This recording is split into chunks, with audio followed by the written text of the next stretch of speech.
Well, hi once again, everybody. On behalf of ACCUSTATS Video Productions, welcome back. It's the Make It Happen All Star Invitational. This is live from the Aramis Simonis Arena here at Sandcastle Billiards in Edison, New Jersey. This is day number 3 of our 6-day event, and we have one pocket action coming up for you in just a couple of moments. As you know, we have brought back all of our Make It Happen champions, along with Dennis Orcullo, to play round robin all week in 4 disciplines: 8-ball, 10-ball, 1-pocket, and straight pool. At the end of the 6-day competition, the player with the best overall record will be crowned our inaugural Make It Happen All-Star Invitational champion. I'd like to express our gratitude and appreciation to Sandcastle Billiards here, Ed Ladawi and his entire staff, for all of their great support. And we also want to especially thank you, our ACCUSTATS customers, for participating once again to help make this happen. Now,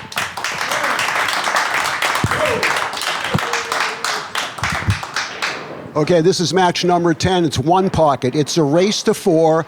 There's a 60-second shot clock in effect, 1 extension per rack, per player, cue ball fouls only. At this time, it's my pleasure to introduce our players. Our first player, originally from Pontefract, West Yorkshire in the United Kingdom, now resides in Allentown, Pennsylvania. 5 times he's represented Team Europe on the Mosconi Cup, and he's a former Mosconi Cup MVP. He's also a former World Pool Masters champion. In 2013, he won the gold medal at the World Games, and he was just named the 2013 European Pocket Billiard Federation Player of the Year. He's sponsored by Strake & Cloth, Csystem.com, Predator, and Diamond. Would you give it up for undefeated Dynamite Darren Appleton? Thank you very much. His opponent from Sioux Falls, South Dakota. This gentleman is a 2-time Derby City World All-Around Champion. He holds 2 Derby City 1-pocket titles. He is the 2012 U.S. Open 1-pocket champion, and he is a 4-time Billiards Digest Player of the Year, the last 3 consecutively. Sponsored by Q-Tech, certainly on his way to the Hall of Fame, it's the South Dakota Kid, Shane Van Boening.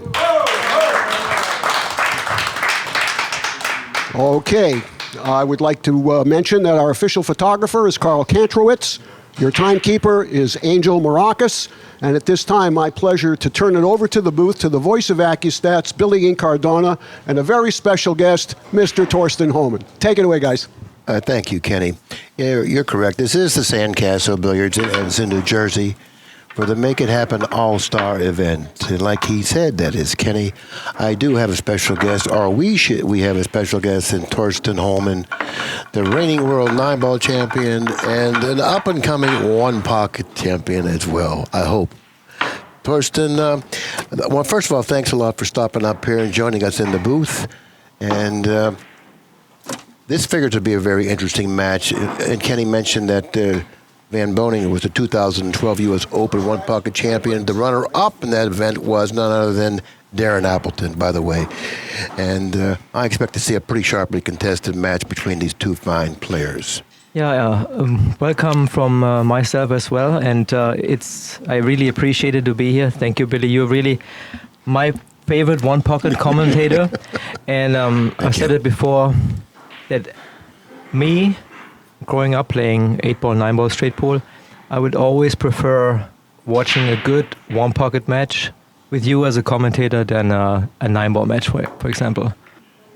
Okay, well, thank you. Okay, right away, Van Boening shoots the defensive shot. He really didn't want that to fall. Now he's found himself in the stack with really nothing to do. Now, here's what he could possibly do here. He can double up the 4 using the 1 as a double-up ball, actually either taking an intentional, shooting it up to the far corner like here. Okay? That's option number 1. Okay, that's something I could have thought about. Option myself. number 2, he can possibly kick, if he kicks accurately, into the cushion, into the ball, cue ball will end up here. Okay? Now that shot, in my opinion, is not as good as option number 1, because with that shot, if the cue ball lays over here, he can possibly kick back into the 9 and then position the cue ball back in the stack. So therefore, those two options are probably what he has available.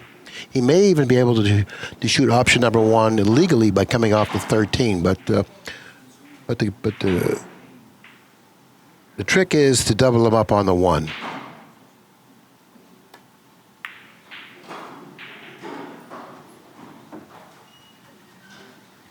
Okay, what he's done here is that he's opted to not take the intentional, but moving the 1, figuring that when he positions the cue ball at the other end of the table, he won't have any potential, continuation. He might make the 4 and.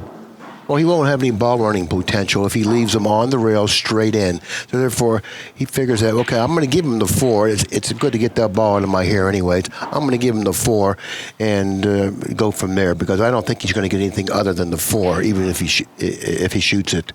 He may not even shoot it. And sometimes, when you're with this much distance from a ball, you really have a problem pulling the trigger. Let's see what he does. He's elevating. This makes the shot a lot more tough. Elevating is something that I really wouldn't want to do. If I was to shoot this shot, I may even go rail first and shoot it. But from the angle that he's left with, and there is quite a distance from the rail. The 4 ball is quite a distance from the rail. Rail first it doesn't play as simple as he would probably like it to play in order to attempt that shot.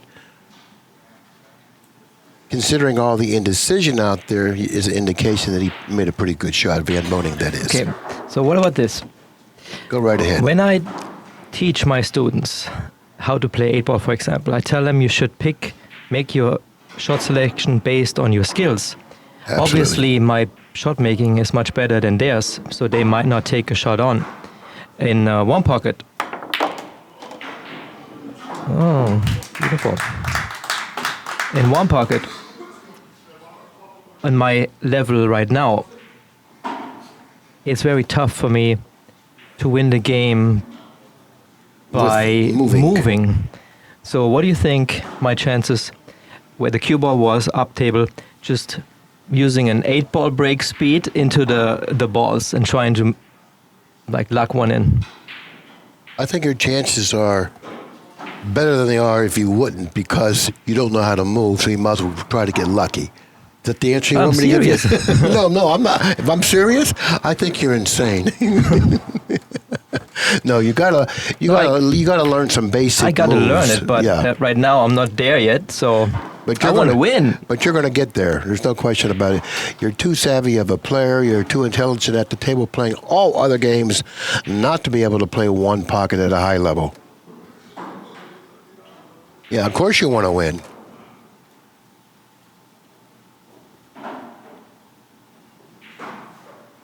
What he's looking to do here, he's looking to shoot the combination and draw the cue ball. He's looking to shoot this combination. This is his pocket, is that correct? He's looking to bank this ball and bring the cue ball to the and other bring side. it over here somewhere, okay? He would prefer to bring it and use the 8 as the blocker here.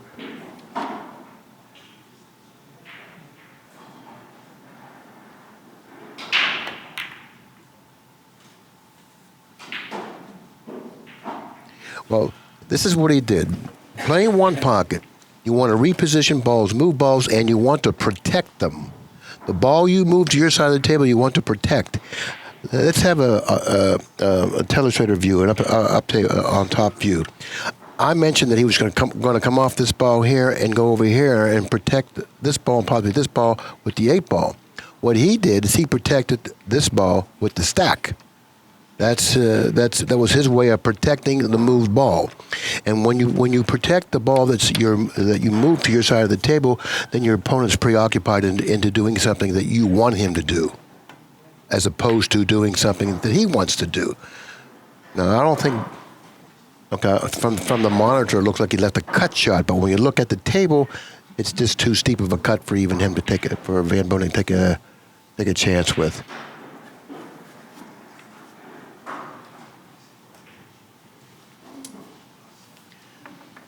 It looks like it, but it looks like to me the way he's addressing the table, he's going to go after this shot.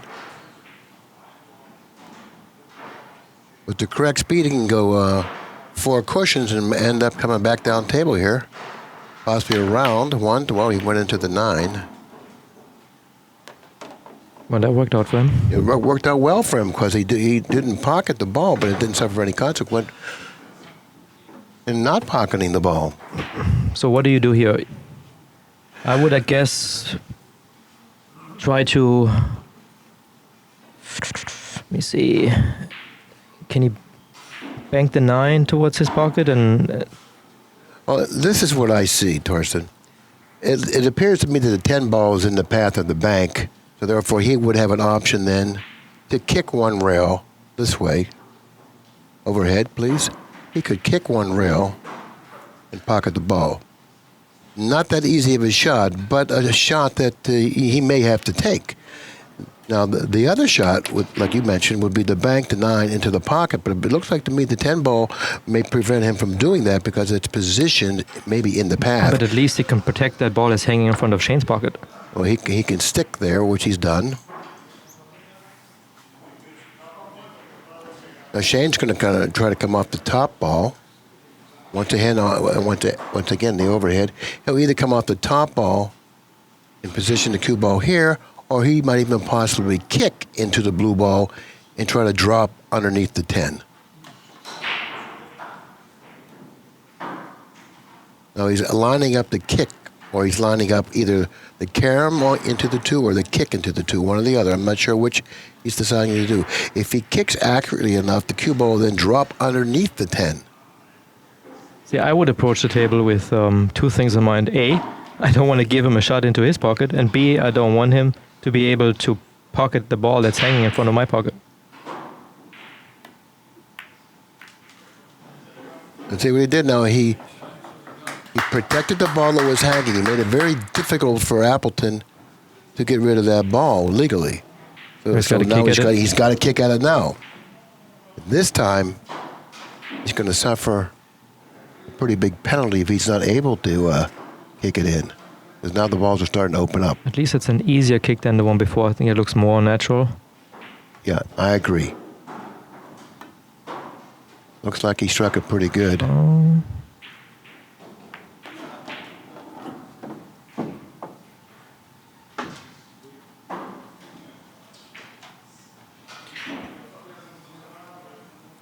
Well, anytime you have balls around your pocket, like for instance this 9 ball here, you want to protect it. If he would have had a ball on the other side, he would want to protect it. A good way of protecting those type of balls is repositioning the cue ball in the stack. So he's banking the 10 into the rail over to the long rail and the cue ball.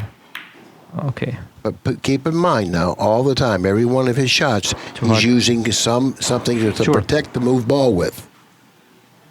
So when his opponent steps to the table, he can't move the ball that he positioned on his side.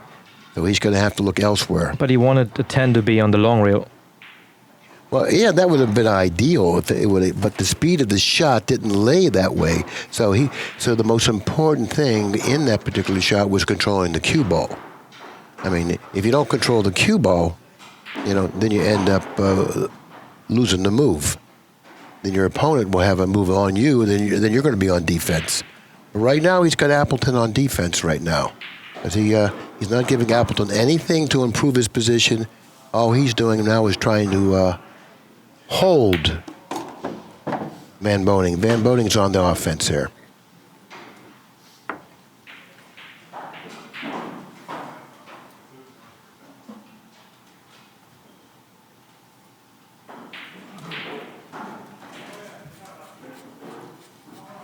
Now, another thing is this.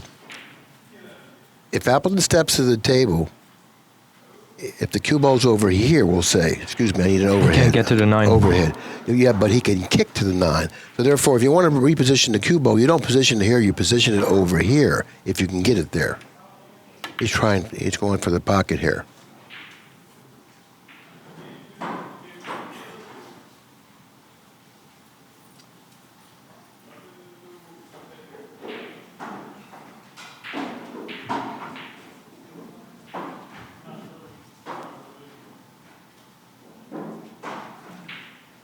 Appleton's got to be very careful here. He's got to come up with a shot that either put the cue ball behind the 9, or perhaps he can come off the side of the 9. Let me have an overhead. What about... Go ahead. shooting at the 9 and with the cue ball into the 10. Now that's a shot. That's a good shot. He can come off the 9 and watch out. He might not like this, but he shot the correct shot. He just hit the 9 too thickly and got too deep under the 10, and ended up scratching. But that was one of the correct shots. There was another one he could have went rail first by the 8 and dropped by the 9. He had an option to do that, but the shot he shot and the shot you noticed was probably the better of the two shots. He was a little unfortunate to have scratched there.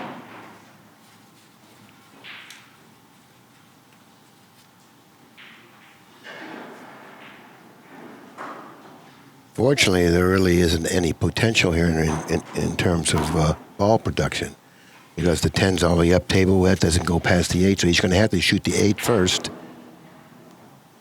and then work from there. You know, sometimes if you don't feel that you can really run any balls, maybe you're better off with an overhead. Maybe you're better off pocketing a ball, coming over here, and using this ball to open up the balls, and at the same time position the cue ball on the stack.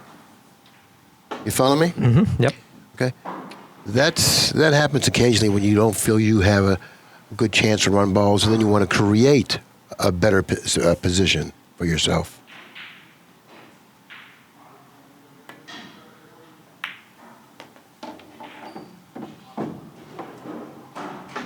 Because if you noticed, if you look at the table, if you shoot the 14 into the 7, everything opens up on your side. And if you're able to freeze the cue ball or position the cue ball close to the stack, all the balls will open up on your side. Some will go to the short rail, some will go to the long rail. You're going to have balls surrounding your pocket with the cue ball frozen in the stack or close to the stack. That's an ideal position for you. We don't want to leave any banks either. No, but the stack will preclude that from happening. He's going to go into the stack. Notice how they keep utilizing the stack as a good resting spot. You really kind of limit what your opponent can do when he's in the stack. Appleton looked at the 10 because he wanted to see if he had the angle or even the ability to bank the 10. If he does, do that. And sometimes you don't have to bank it to your pocket. You can bank it short of your pocket. Just control the cue ball. That was a nice shot. Excellent shot. Good speed, too. And then he used the 14 ball as a blocker. First thing you do now, if you're Van Boening, that is to take a look at the stack to find out if there's anything dead in the stack, which should have been Appleton's job before shooting the shot that he shot. If there's something dead in the stack, that means Appleton didn't do his job, but you as the player at the table have to check the stack to see if you like anything in the stack. If not, then you have to deal with the move 10 ball. Looks like he may even have to twirl around the 14 and try to kick that 10 out. He's pretty limited on what he can do here. Maybe he can even get underneath the 10 here without twirling it. See, I had an interesting shot. What if he would have shot the combination, well, not the combination, but the 14, and just hit the rail before the 10? I think it would have moved both balls over. Yeah, well, that was possible, but you really have to be on the right angle to do that. In other words, you really have to look at the line you're on to find out even if that's available. Up here, from our vantage point, sometimes it's very difficult to make that determination whether that shot is even available. But if it's available, then it's not a bad shot. Here's a shot here on a 2. Hand position. Yep. And that's why I mentioned to you before Van Boning's shot, maybe he's better off twirling it, like a little massé, because you want to get it in there deeply enough to control the cue ball on that kick. See, he just put that side spin, but he didn't get underneath that 10 ball deeply enough to control the cue ball, end up selling out a shot on the 2.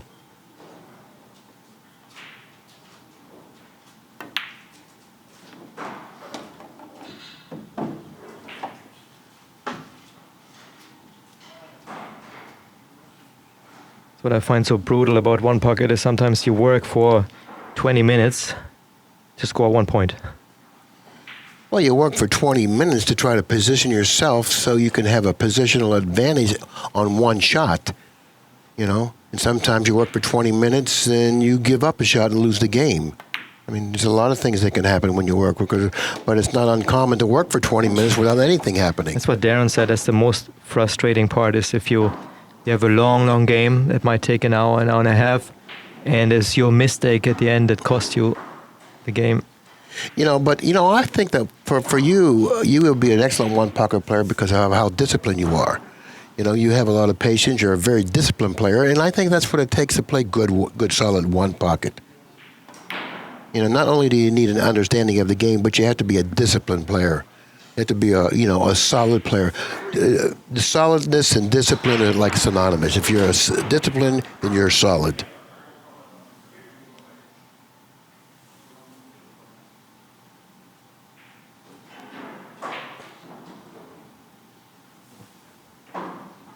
Four to three in favor of Appleton. Excuse me, my bad. 4-3 in favor of Van Boening. Now it's 4 apiece.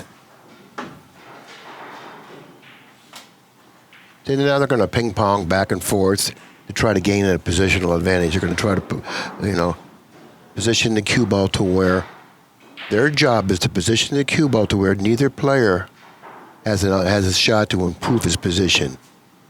So they have to think about where that is. How much luck is there involved? Like if he just comes off the edge of the 7 and brings the cue ball to the other side, how much luck is there that there is a combination with the bank shot for the opponent? I mean, you cannot always 100% control all the balls. You know what I mean? I do understand what you're saying, but you play enough one pocket, and you thin balls enough, and you'll have a good feel whether or not there's a chance of leaving something dead. And if you feel there's a chance of leaving something dead, then you do something differently.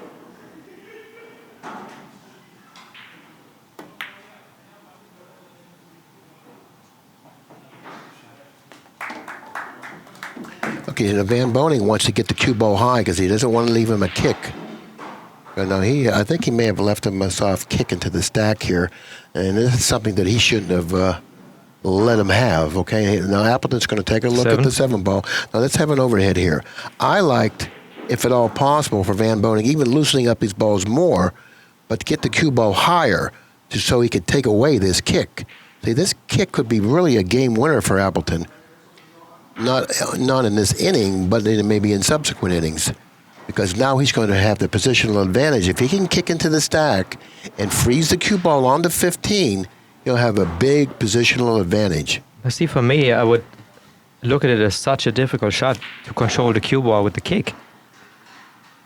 Well, if you hits it too thin and the cue ball goes up table and it leaves the 11 or... You know what happens? You improve your kicking skill. Improve your kicking skill. But you understand my point. I mean, listen, There's nothing guaranteed. Nothing guaranteed.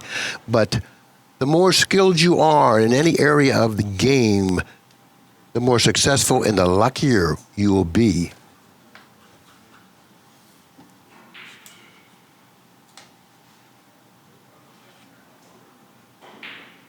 Are we at the point now where they start moving the balls up table? Not necessarily, because all balls favor Appleton right now. If you notice, let's have an overhead.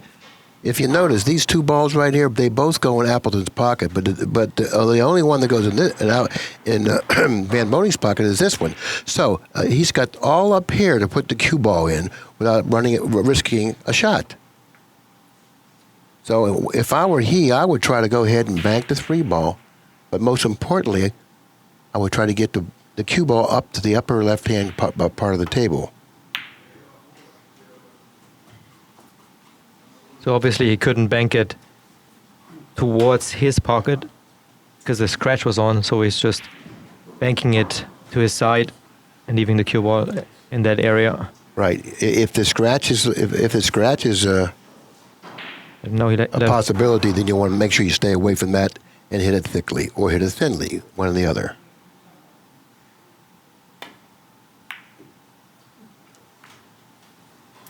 Way too thin.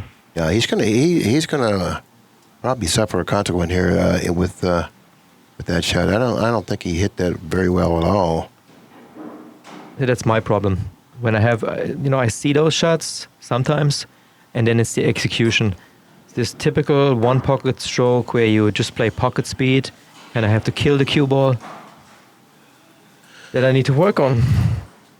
Now, the 13 may be the better of the two shots. He has a shot on the 15 or the 13. I like the 13 because it carries him a good chance to win the game. But he hit it too thinly, and he ran into the 3 with the cue ball that may have cost him the first game. Had he not hit that shot as thinly as he did, he would have been in pretty good shape near the side pocket with the cue ball.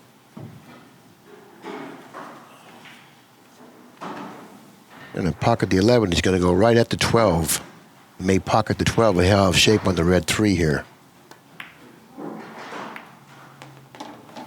He's won this first game because Appleton hit that shot roughly. He hit it too thin and lost his cue ball. So you can play all game long and make a lot of good shots and maneuver around, but you make one bad shot at the end, you lose the game. And that's evidenced here, it looks like. It looks like that Van Boening's going to capture game number 1 here.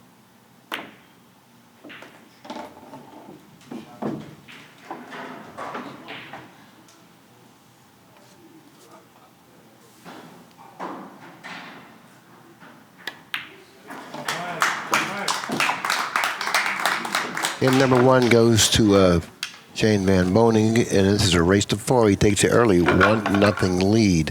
One bad shot did it. Appleton played a pretty good game. It was just that one shot. He hit it too thin, and ended up getting that carom off the 3 ball. I think they both made some errors here.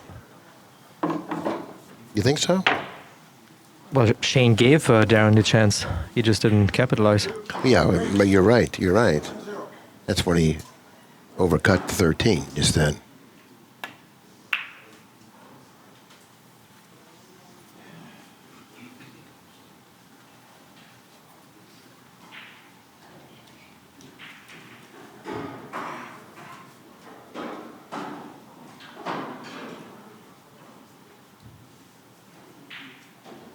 What about what about shooting the 2 ball, 2 rails into the rack and the cue ball behind the 7? Perfect if you could do it. But what you don't want to do overhead, you don't want to give Shane the angle to come off of these balls here and put you over here. You can whatever shot you come up with is good, providing you don't leave that angle for him to put you behind those balls, because that's the one spot you don't want to be shooting from. Now, I like the shot he shot. I noticed that shot was available before he shot it, was the kick, because now you position the cue ball in a real good area on the table that'll stop Van Boening from doing anything like I mentioned, repositioning the cue ball by the pocket. It looks like he's going to elevate and try to dig down. This is a very difficult shot to shoot, and he better have excellent control of the cue ball here. Trying to bank the 14 and bring the cue ball in that corner. Yeah, what he's trying to do with an overhead, what he was attempting to do, he's in a real bad spot. He was attempting to move the cue ball over here somewhere, or even, and if all possible, come down here. That's the spot you want to put your opponent in, right there. This is his pocket here. If you put him here, there is not a better spot on the table for you to put him. But getting him there is a big problem.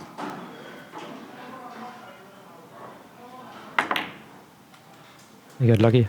I don't know if he got lucky or not. I don't think he may have gotten lucky with that little kiss right there, creating a little bit of a problem with the 7 ball. But of course, that combination is still makeable, but it's a little more difficult to come up with a good angle to shoot it. But Appleton, I figures to get some balls here, provided he can make the 8. I believe he can make the 8. Can he make it? Hard to tell from here.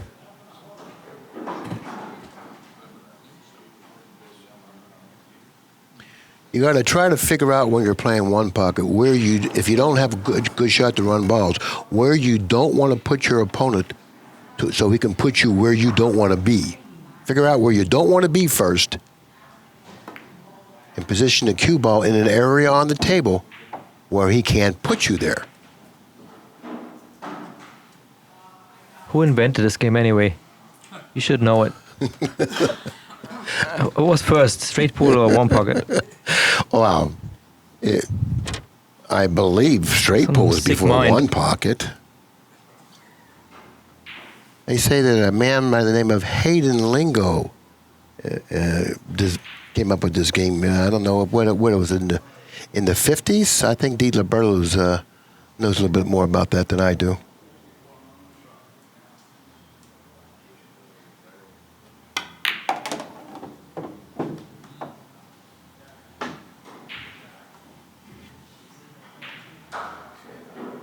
Yeah, are we allowed to wear headphones while we're playing? That all depends on who your opponent is. You know, if your opponent likes you, Came up with an idea yeah. for my game.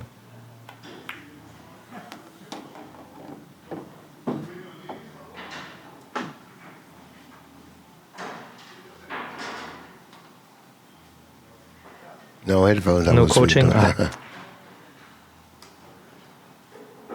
Looks like he's pretty laying a little awkward on this shot. He's going to have a problem controlling the 10 ball, maybe, huh? Maybe he's better off drawing back for the 2. Like this. He draw back for the 2, open up the balls with the 2. But he wasn't able to put down the combination. But one good thing is that Van Boening must respect that 11 ball that's hidden by the stack.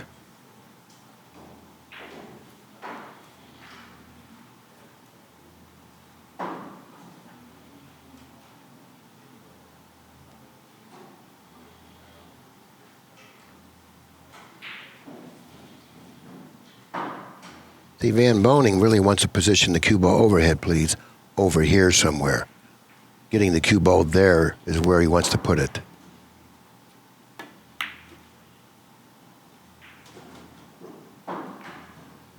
I don't think that back was even possible. Now, Appleton, keep in mind, must protect the 11 ball. He can't allow Van Boening to come to the table to knock away the 11, so he put him in a spot, protected the 11 ball, and really limited what he can do. Now they're back to that ping pong game. They're trying to jockey for position to come up with that one good shot that's going to change the position in their favor.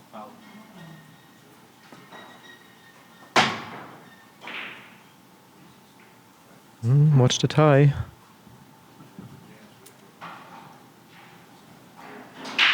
Looks like he's going to do the same thing. Just pinch it, maybe get to the rail. Takes good feel, touch to do this. He'll do the same thing. He'll put him back. He's going to protect the 11 ball. He's protecting that ball that's on his side all the time. That's money. That ball on his side it's just like money for him. You got to protect it. You know how you protect your money? That's how you protect balls on your side.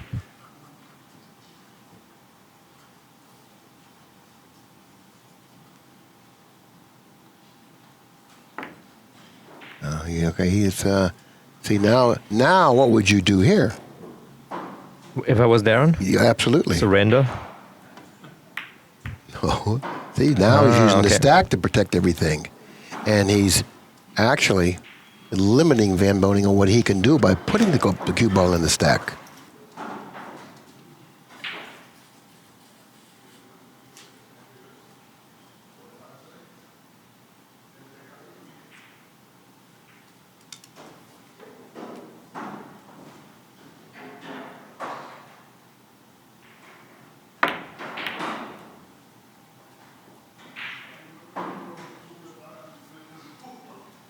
He's left him this kick again, possibly. So look at this. Let's have an overhead here. Had the cue ball been a little bit lower, notice here, this is a pocket here. You can kick and go into this pocket with the cue ball, and the stack will hold it. It'll hold that cue ball. So therefore, you look for situations like that to kick with. So you can move balls to your side and use that stack to hold the cue ball. It's like shooting it into a pocket, like a mitt. Boom, it sticks there. Appleton used that pocket but he banked the ball and went into the pocket with the cue ball in that fashion as opposed to kicking into it.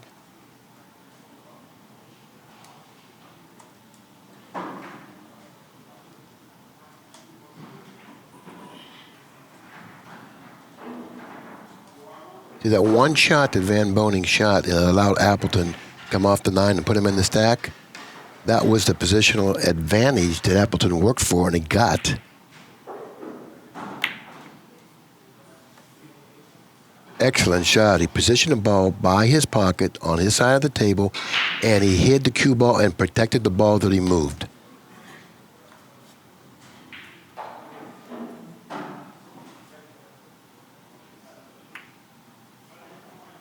He needs to get around, which he's done. Mm-hmm. You're playing the 3 consecutive foul, you lose the game rule. So therefore, it's very important not to ever get on the first foul when you're playing this type of a game. Because the player that gets on the first foul playing this little nitty game here is a player that's probably going to have to give up a shot first. Or it's going to have to gamble first. That'd be really mean is to ask the referee to clean the cue ball now. That's funny. There's a hair. No, he's taking an attentional now. He's on the first foul. So he's going to be at a distinct disadvantage here.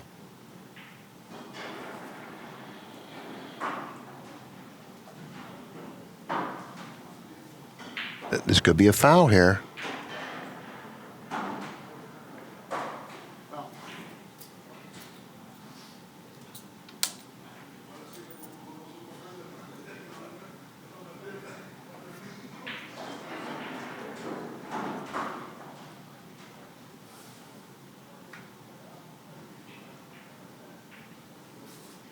If the cue ball is frozen to the 3, if Appleton takes an intentional, which it's not, by the way, but I was going to try to take it a step further. If it was frozen to the 3, then Van Boening can then push it with one legal stroke, and then the cue ball would then hit the 5 and drop under the 11. So now he's looking at this billiard carom. Shoot the cue ball into the 3, and the cue ball will go into the 5, and then it should go behind the 11 here. He's on 1 foul, so he's got to figure out something that he can do because he's going to be on 2 fouls shortly. And then he's going to be forced to do something.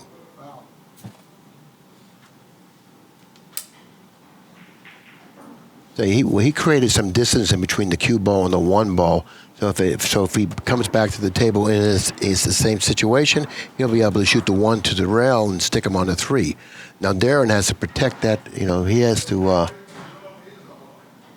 prevent that from happening. So he has to figure out where he needs to move the cue ball so Van Boening can't shoot that simple shot and put him in trouble.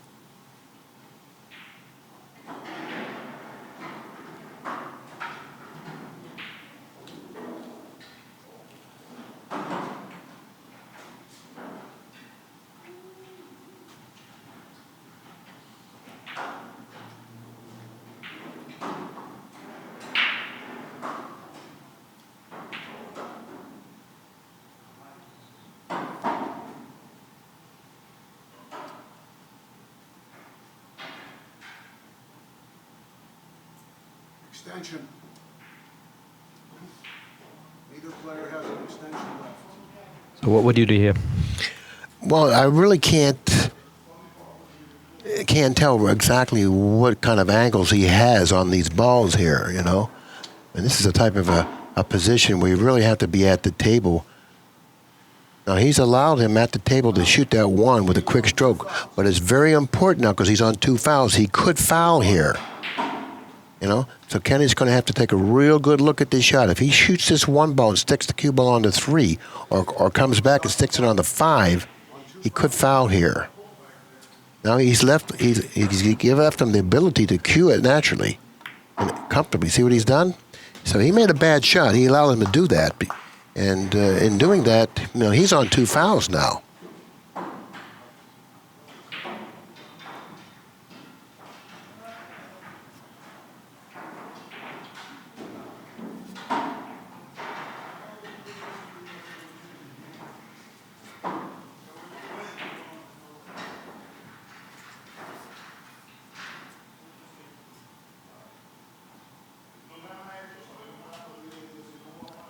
So he's got a problem now. He's In on 30 2 seconds. fouls. He's on 2 fouls. Yeah, well, he hasn't used his extension yet, has He he? just did He did. the shot before. Okay. He got 20 seconds. He's on 2 fouls, and he's running the risk 10 of seconds. fouling and losing the game here. He's got 8 seconds. Safety allowed. Clear the fouls.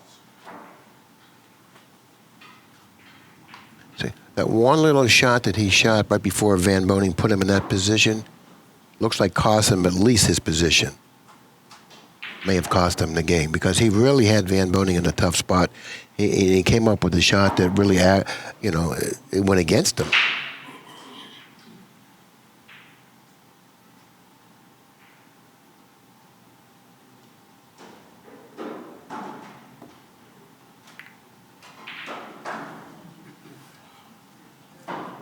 Pretty clever.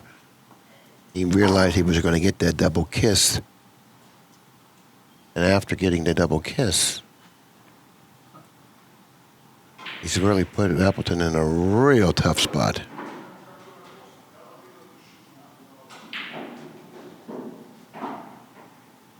He's got to have a good cue ball here.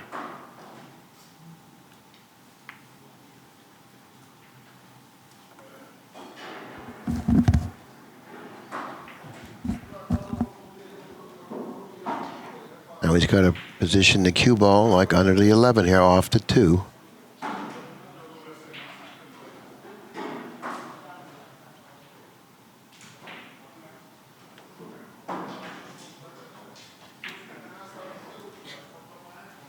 It looks like he has a straight angle to shoot to 2, follow the cue ball over here and possibly behind the 11.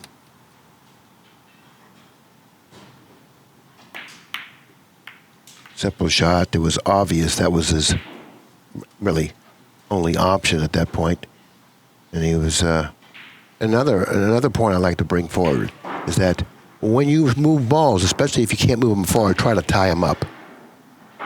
Because it'll take another inning for your opponent to untie them, and it's a wasted inning. And when you're at this stage of the game, every inning gets big. And if you can create a situation where your opponent has to waste the inning, to be productive, that's what you need to do. You got to try to tie balls up.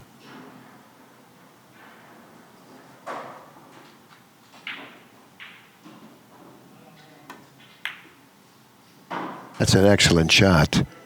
He tried to loosen those balls up, and he hit it pretty good, but he wasn't able to loosen the balls up. Now, this is a situation. What would you do here?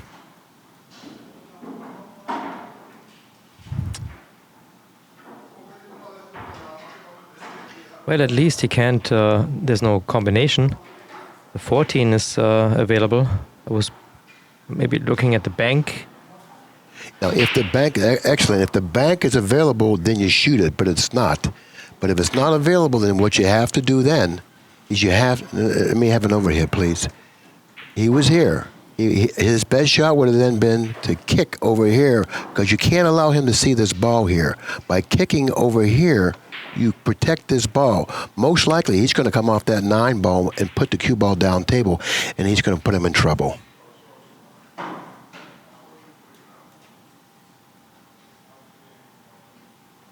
Now, he can either go down table or stop there. But if he stops there, he has to leave him awkward on the 3. He can't let him follow through the 3 and have an easy escape. That's why I kind of liked going down table. And now he may have given him an easy escape here. He doesn't want to.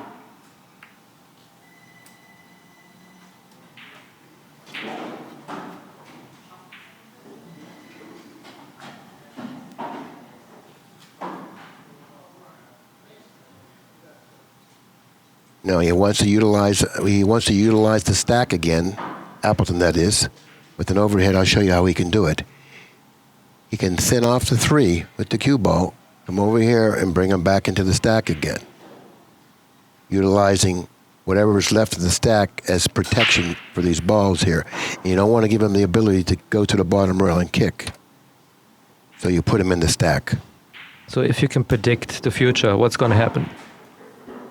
Well, Because Darren can't shoot any of those 4 balls. Yeah, but if anything, there's only a bank for Shane, maybe on a cross bank.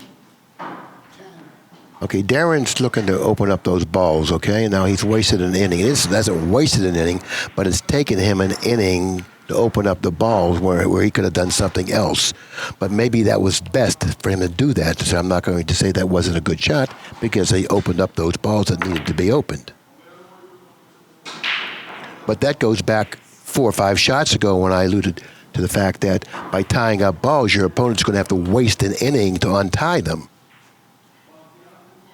And that may be a big inning that he could have used to do something else with.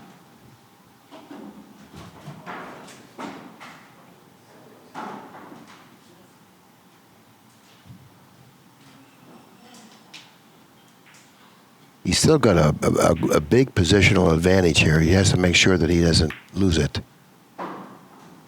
Now, what he's done with that shot, I didn't like that shot because I thought he could have done something better than that. He's given up his position. By positioning the cue ball there, he's allowing, and this is what you've did a couple times in your match, you allowed your opponent to move balls comfortably away from your side and leaving you in a position not to improve your position. Now we're going to be looking at an up-table game. See, he had the superior position. I thought he could have gambled a little bit there to keep that position, but he gave it up when he shot that shot.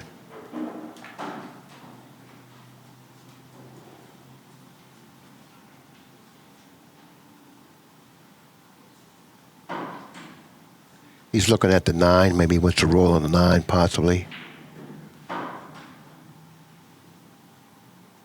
No, he's very comfortable with playing an up-table game. He said no need for me to gamble here and tempt him to do anything, you know. And he must think that he can outmove him in an up-table game. That's what he did with you when you played Appleton, you know. He played very, very conservative. Oh, a smart thing to do for me. yeah, right, because of your inexperience playing one pocket. So now we're looking at another 1.5 hours. Yeah, this is just good. Yeah, it's 4:15 now. Excuse me, what time is it here? Yeah, about 4:15. And you said another 1.5 hours. I think this game's going to take another 45 minutes. I think we're going to be here at 4 o'clock looking at the same game. You want to order a sandwich? Of course, you bring your own food, so you don't have to order a sandwich. You want me to go to your bag and get you something? So, no, what are you thinking here? You just want to keep the cue ball at... What you're thinking here is this, or what you should be thinking is this. Don't leave a bank? You want to be thinking, leave your opponent long and on a cushion. Okay? That's what you should be thinking. Leave your opponent long and on a cushion. Preferably the bottom cushion. Okay? That's the cushion you want to leave them on.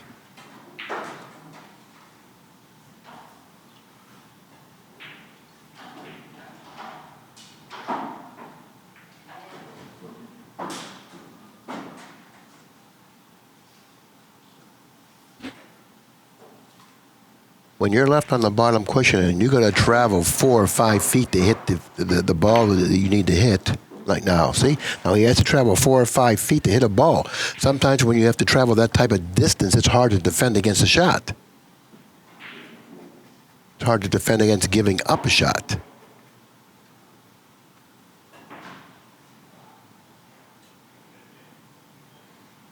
And at this point of the game, this juncture of the game, when the balls are positioned like they are, every ball becomes much bigger now.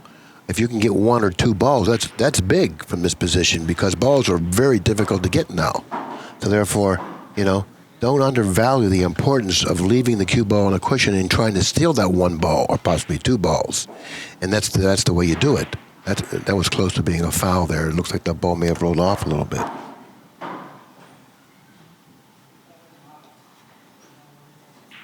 Was Darren going for the 1 ball?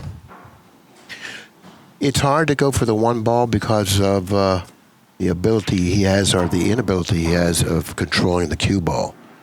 He really can't. He wants to bring this cue ball back to the rail. I would have brought that cue ball and drew it back to the rail. But you don't want to find yourself back there. Is there any advantage now having the balls on your side versus your opponent's side? Well, I believe that Like, who has the advantage now? Darren has the advantage because his table was open over here. So you can visually see that if he gets behind balls, he can run 2 or 3 or 4 balls, as opposed where Van Boening, his side's congested.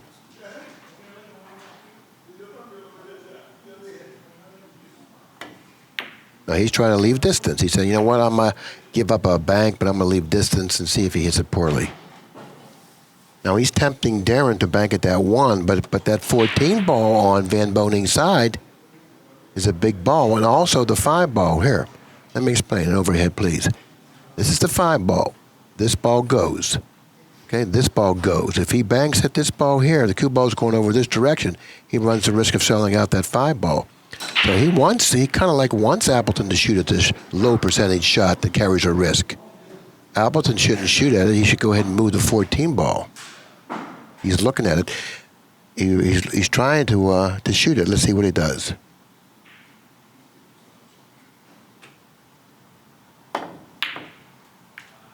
Made it. Wow. Take a look at the cue ball. Had he not made it, what would he have given up?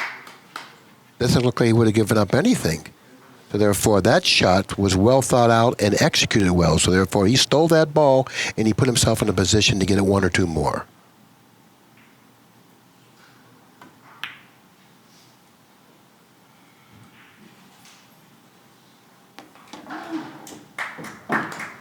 And when you consider the position of the balls, stealing that 1 or 2 balls is very big now because of the position of the balls. Balls are hard to get right now. And keep in mind, Shane is on -2. Yeah, well, He owes 2 balls. Yeah, and he has a long road ahead of him.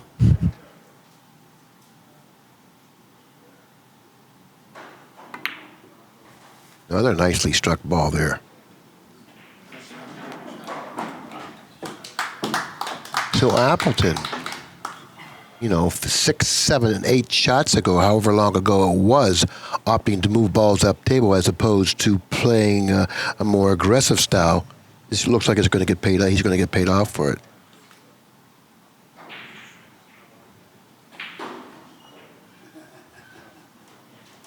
Shane tempted him to shoot that bank. He did, and utilized his skills, pocketed it, and followed up with some pretty good shooting. Now, are you satisfied with your 2 or 3 balls that you've gotten, or do you want to gamble here and go for another one and run the risk of losing a couple balls? Because that's what he's looking at here. If he cuts out the 14 ball, there's no guarantee he's not going to give up a shot. It's hard to control the cue ball from here. See, there's no guarantee he's not going to give up a couple balls here.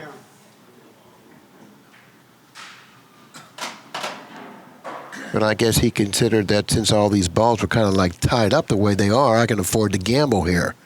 Played a little loose, but I really can't fault him for what he did because of the position of the remaining balls. Now Van Boening is going to have to show us his ball running skills. See if he can get paid off for it.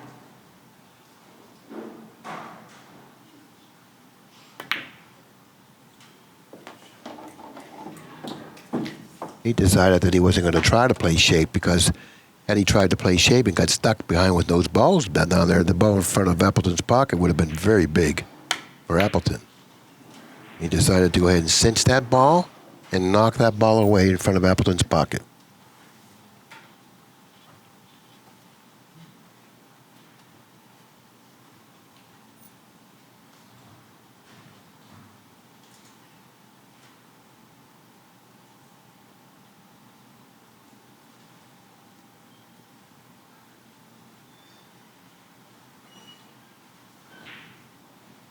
If you follow through the 15, you'll probably figure to give up a 2-railer of some kind.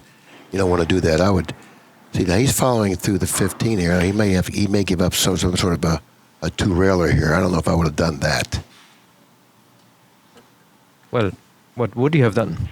I would have elevated and tried to have gotten the cue ball back and shot that ball into some of those balls and gambled a little bit. But most importantly, I would have tried to get that cue ball back. He's giving him a two-railer here, which isn't that bad because he doesn't have any ball running potential.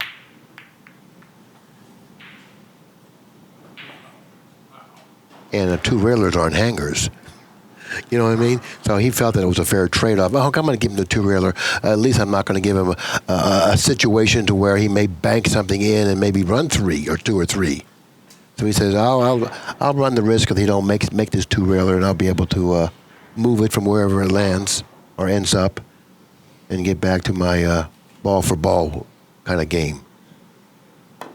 With the lead I have, I can well afford to play ball-for-ball.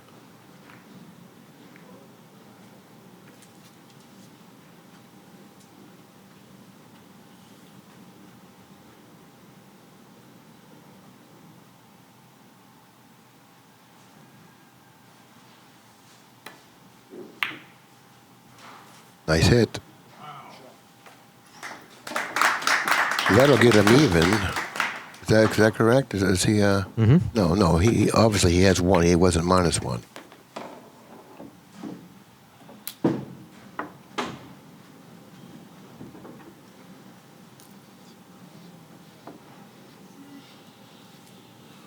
The score says he has one. If Kenny spots two balls, then I think this.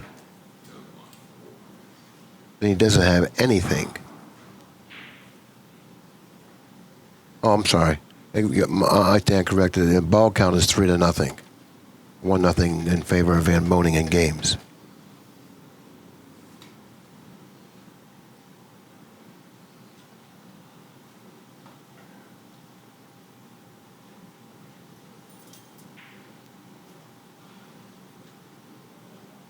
Really have mixed emotions about One Pocket. I do really appreciate the game and the strategy. There's just so much to it. It's just, yeah, but you know what I mean. First, you have to understand, understand how to play the game, and you have a decent idea how to play the game. And once you do that, then the game very rapidly becomes much more interesting.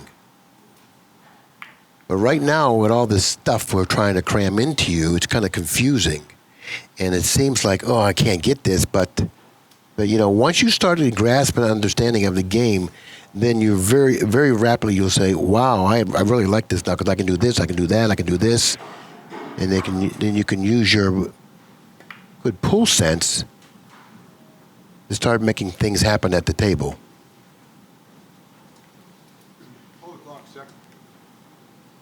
Okay, start.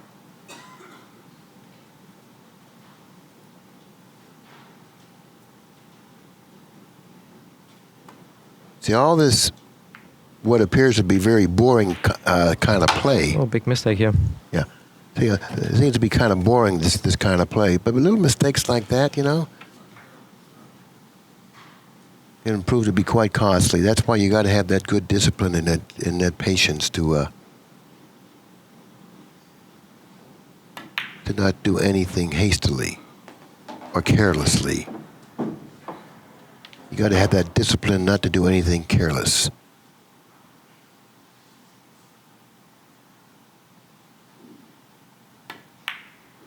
When you start doing things and you get a little careless, he's going to be okay. He's going to be okay. He's got perfect speed of the cue ball. That always helps.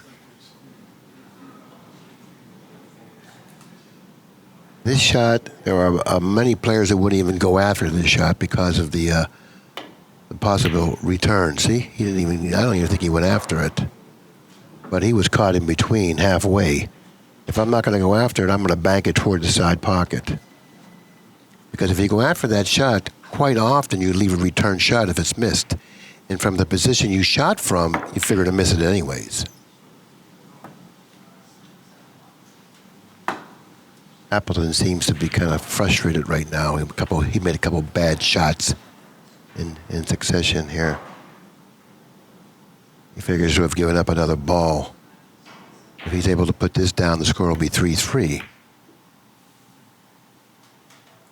Well, he was fortunate, Appleton, that is, not for Shane to have put it down.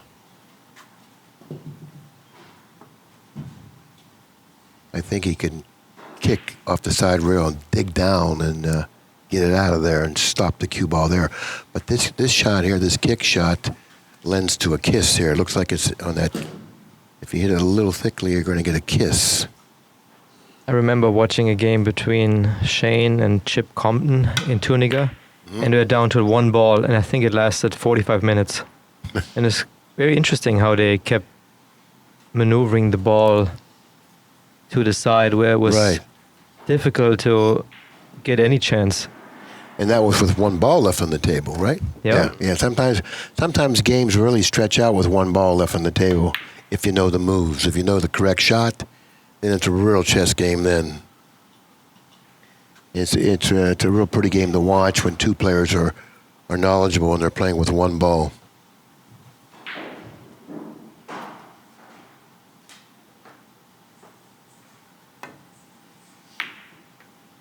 See, now that shot doesn't yield a good return a high percentage of the time. I like kicking behind that ball, setting the object ball up table, and trying to keep the cue ball down table and leave an awkward angle, a long awkward angle for your opponent.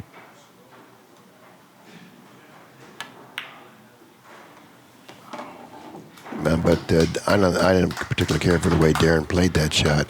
Now he's left himself a nice shot here. He can back a one cushion. And draw the cue ball back? Well, I don't think he can draw it back, but he can freeze it on that other ball there, or close to that ball, the 15 ball.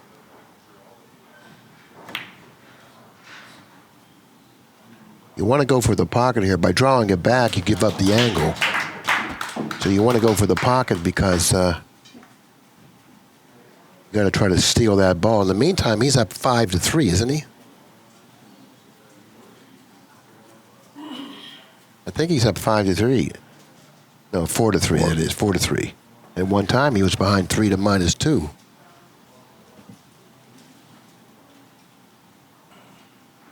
Oh, he wants to go around the table here and two-rail it.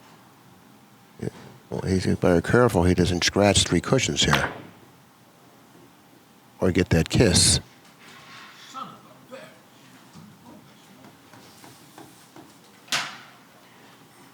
And Appleton will probably put a lot of side spin on this and try to bank it toward his pocket.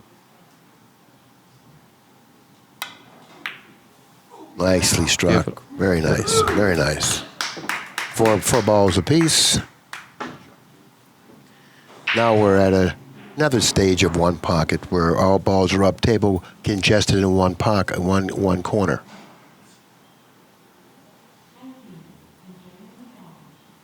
You have to have patience here and a good understanding of what shots not to shoot.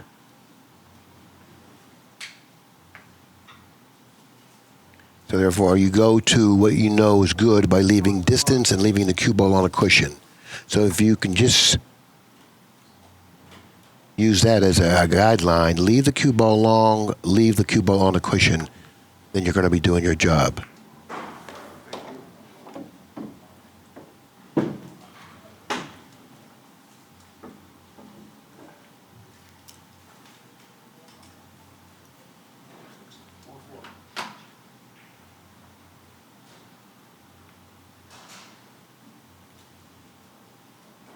I would just touch the 8 and see what my opponent does. As long as my opponent can't do anything to improve his position, I would touch the 8 and just sit to see what he does. Sometimes your opponent does things that you don't figure he's going to do and sells out a shot. So if you can put him in a position to do that without running the risk of him doing something to you, go for it. Just to test his common sense game, if you will. See, sometimes players outthink themselves and they try to do something overly creative and they end up losing a ball or two or even perhaps the game. If you can give them that opportunity by putting them in a position for them to think without running the risk of them doing anything to you, go for it.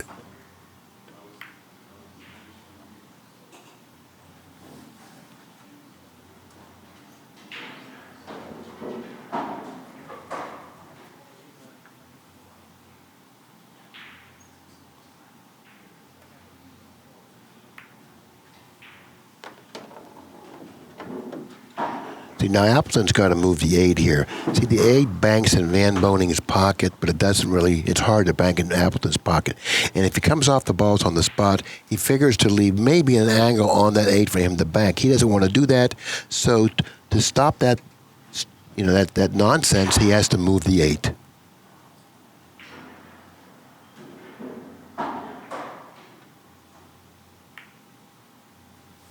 So now we don't have to worry about that anymore. It's gone.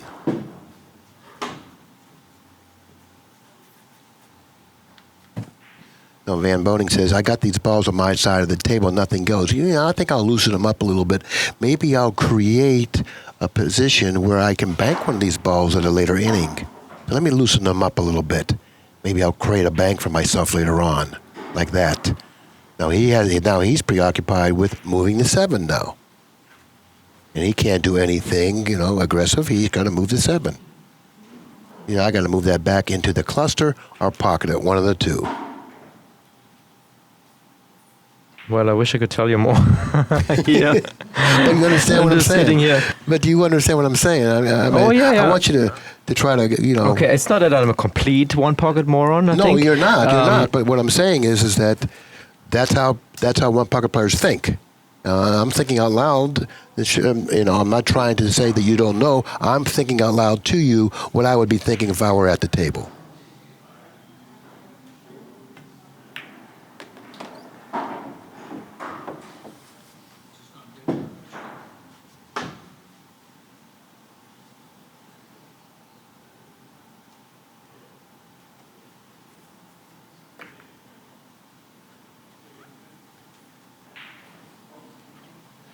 Now, I'm going to show you a shot here that he has, that he may shoot. Give me an overhead, please. All right. This situation develops occasionally. This is a 2-rail kick. 1-2, cue ball into these balls. Cue ball then goes down here. Balls go over here and here. You see that shot? This is Appleton's pocket.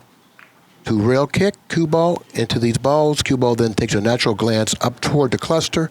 Balls go toward his side of the table. We set that shot up when you're practicing and see what kind of results you get, then you'll understand even better what I was referring to. Now he has it again. See, he has the same shot again. See? He has the same shot again. How many times have you 2-railed the cue ball to the side from that position? What is the risk That's the here? angle. Very little risk, because more now because the balls are a little bit more loose down there, okay? But before, he was on the angle for the cue ball to go back down there, and then he's going to be shooting over all those balls with balls on Van Boening was going to be shooting over all those balls with balls on Appleton's side of the table. He would have had the positional advantage at that point. Which ball are you aiming for? For the 8? Yeah. You want to. If you hit the 7, you hit it to full. It will bank one rail to your opponent's pocket. You're really aiming between the 7 and 8 or the 8 and 15. Because the deeper you hit, the more on that side the cue ball goes. If you hit the top ball, the cue ball don't go that way. It goes straight up just about. But if you hit deep, it goes over there. And that's the advantage one has when they develop their kicking skill. Like I mentioned before, this game, you do a lot. You bank in this game, you kick in this game, you think about different things, you run balls in this game, you have to have good cue ball speed, object ball speed, a lot of one pocket. What about banking the 7 ball now? Not a bad shot.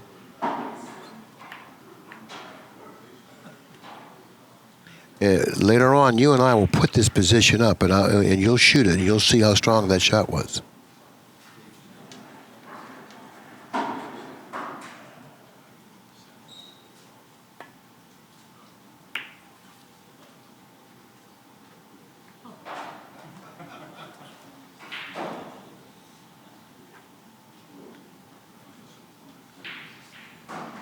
I wouldn't do this.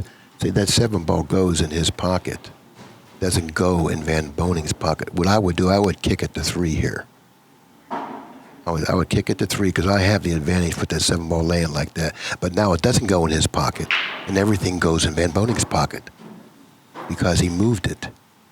So if I was Van Boening, I wouldn't fool with these balls. I like them the way they're laying. But if he can bank the 7, that's different. I wouldn't have shot the shot that Appleton shot.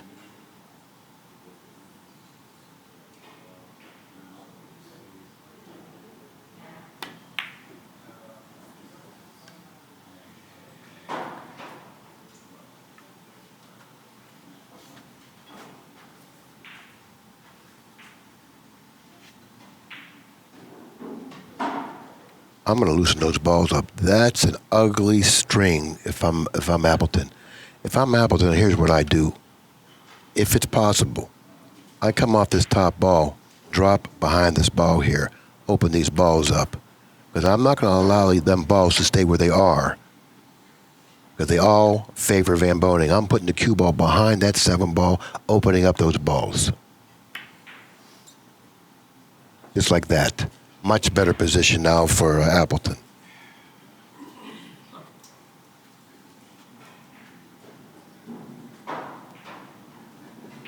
Van Boening looks at it. He sure don't like it.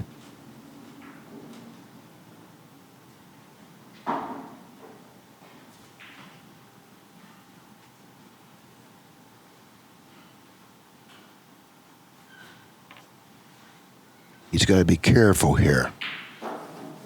Very careful here.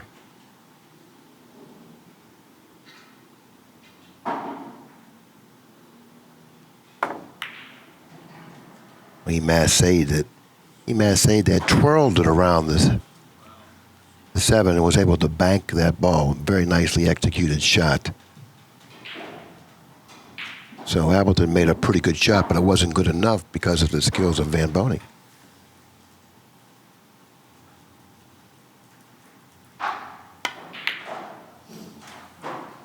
Did what he could do. He would like to hide that ball.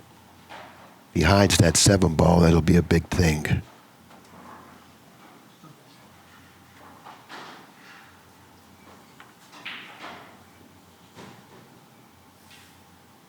He's got to be careful here because he's got to defend against that 8 ball too here. He can leave him across corner on the 8. He made a good shot. He left him straight in on the 8, meaning that it's hard to bank this ball now from the position he's left him in.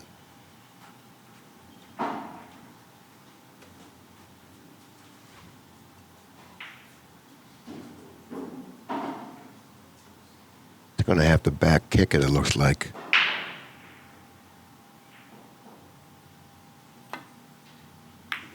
It was a near miss. You really got to have a lot of confidence when you shoot a shot like that, because that's so close to a kiss shot. You tell me. You know what I'm saying? So many times, I pass up shots like that because they're just too close to a kiss for me. What do you do? I back kick it. I kick from behind it softly and just bring it up. Make my road a little tougher, but safer. I feel it's a safer shot for me because if I get the kiss, I figure to lose a ball or possibly the game. So I'll trade it off. I'll say I'm going to back kick it. I'll try to outmove him from there. My road's a little tougher, but it's safer. But if I have the skills of an Appleton or yourself, I may bank it because I have a better feel on it and I hit balls more accurately. But I can't do that. Like you said, it all depends on the skills of your opponent, stuff like that. And that is true on what shot you select, too.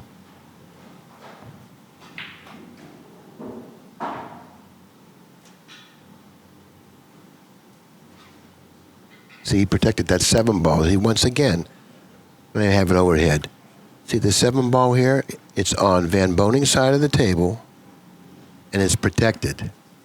So that precludes Appleton from doing a lot of things. He cannot leave the cue ball down here now because of this 7 ball.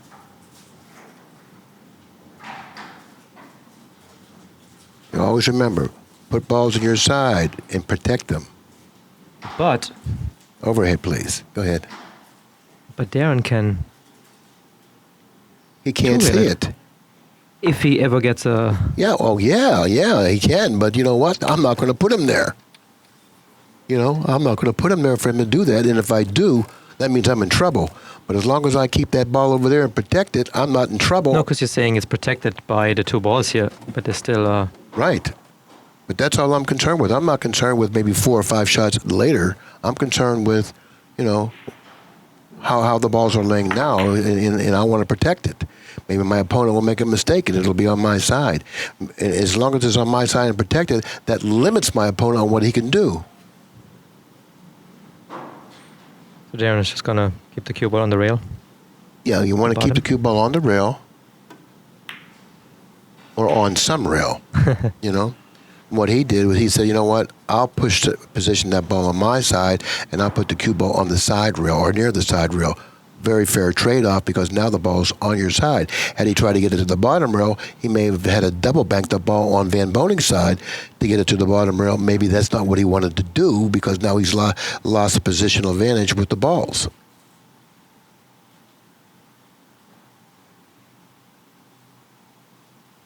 See? All this stuff is having a pretty good understanding of position and patience.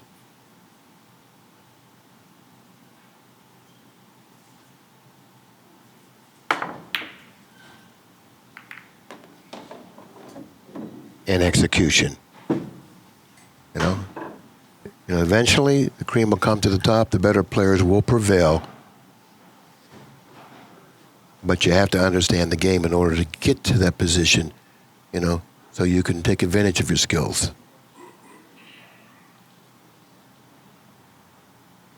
And both of these players have arrived to that position.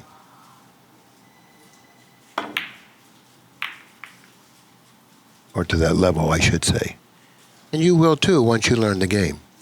And you'll say to me the next time you see me, maybe 6 months from now or a year from now, you want to play some one pocket? I mean, eventually, of course, I play pool and I want to excel at all the different disciplines. 10 years ago, I had no clue about bank pool, and then coming to the Derby City, I think my bank pool game has dramatically advanced, and I finished in the top 10 a couple times, and I really enjoy the game because there's an aggressiveness to it. Because I play pool to make balls, to shoot balls into the pocket. Right. And I'm concerned. I see potential for pool to be mainstream. And for me, it's the most wonderful game, the most wonderful sport there is. We just have to present it the right way. And I wonder if you pick someone from the street and then put him here and say, okay, watch this game, if he would appreciate it. It takes awful... Well, you're right. You have to be a purist in a sense to appreciate the game of one pocket. Even straight pool.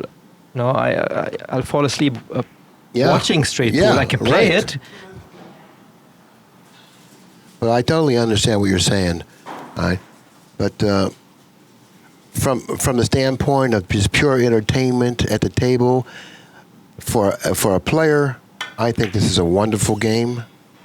It's probably the most popular game played today, and it's gaining in popularity by leaps and bounds, and it's a game that great players like yourself should understand, because once you understand the game, you understand what I'm talking about.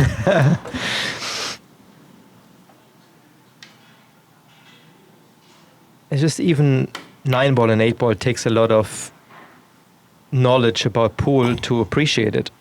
I think that's the problem we have, that most people, like the common people, they don't understand how much skill and knowledge is required to play good pool. And then even more so in one pocket. Well, you could say that for just about any game that's being played, golf, tennis, anything. I mean, if you don't really understand the game, how can you appreciate it? And if you don't understand 9-ball, how can you appreciate it? And that's an easy game to understand, because the balls tell you what to do if you know anything about pool. But playing a game like one pocket, you really have to develop a good understanding, because the balls doesn't tell you what to do. You have to figure it out.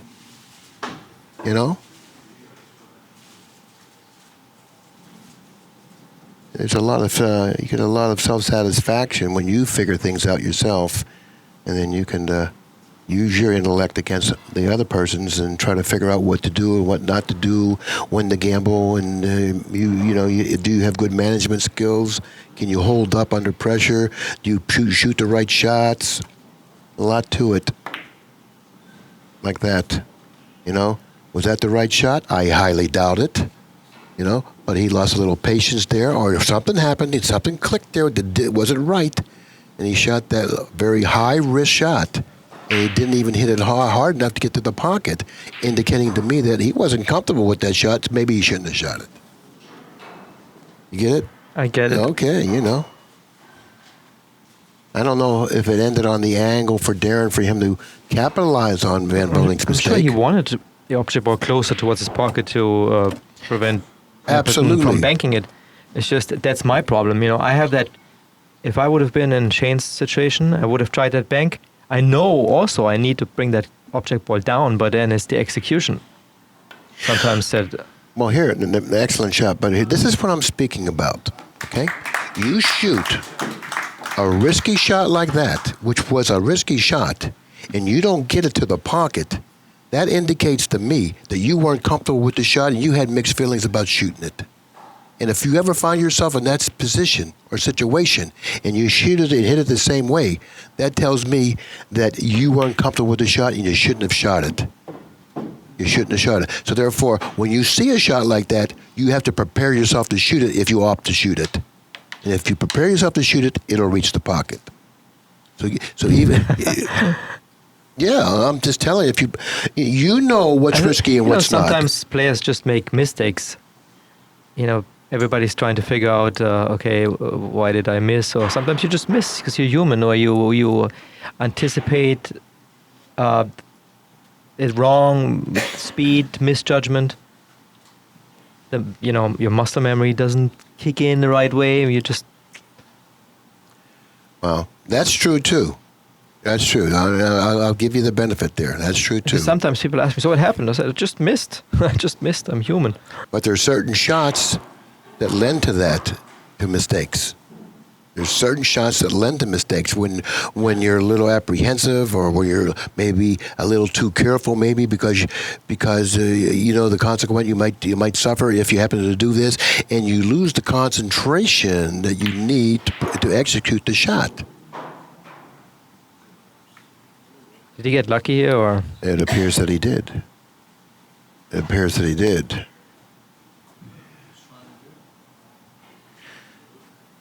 And so this game here, it's a taxing game. It wears on you, It makes you lose your patience because of how long you have to play at times before you get a shot. And sometimes when you see a ball that you might be a shot, it looks like a big shot because you haven't had anything for such a long time.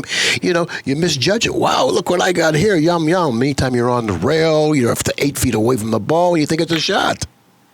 You understand what I'm saying? Oh, yeah. And you all of a sudden you're misled. Because you haven't had anything in for such a long time, and when you get something that looks like a shot, you think, "Wow," and you're fooled.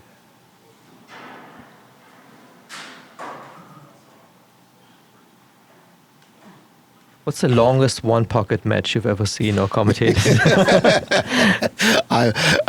I watched a race to four. A race to four lasts 9 hours. 9 hours. I raced to 4. It was in a tournament in Johnson City. Johnson City. You've heard about Johnson City, yeah? I think that's before my time. They called that the Hustlers Tournament. Johnson City's a little town in Illinois where there's nothing but a... I wonder what the world record is. Race to 5. Well, it's 5, and now you're going a ways now. 5.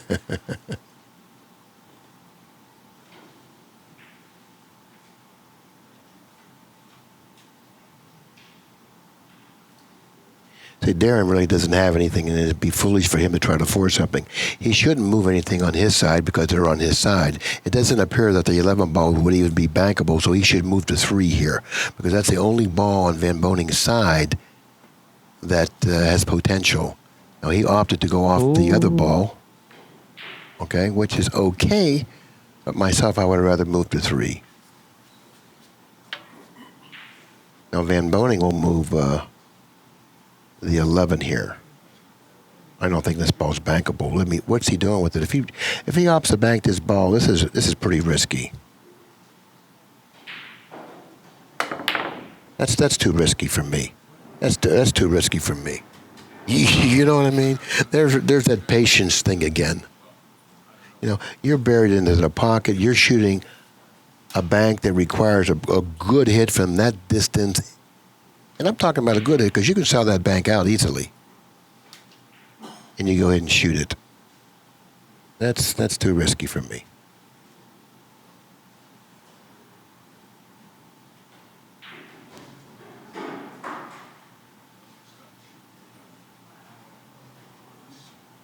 But it appears to me that it turned out well for Shane. Yeah. Now Because Derek was it a 5-ball? Yeah, The Derek. 3-ball is Right, exactly. potential bank, and he yeah, kept exactly. 11 to move. Exactly. Now Derek can try to bring the cue ball back like this. Made an excellent shot. Excellent shot. He would have liked to gotten the cue ball back another 2 or 3 inches, but nonetheless, it was an excellent shot. He positioned that stripe ball on his side of the table. Obviously, a big deterrent for Van Boening. He can't shoot the 3 because of that reason. Watch the kiss in the center of the table on this shot. Nope, he went the other way. He didn't hit that shot very good. He looks like he sold out some kind of a shot here. Now, if he banks this with left-hand English and spins the cue ball down toward that stripe in that pocket, he may scratch here. You never can tell. That's what I figure. That's the direction I figure he's going to take.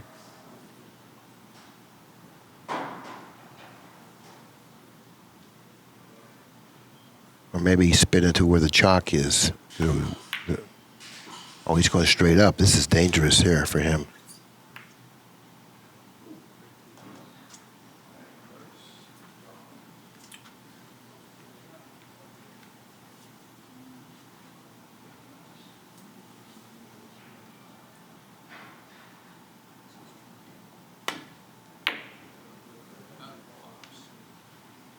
I don't know.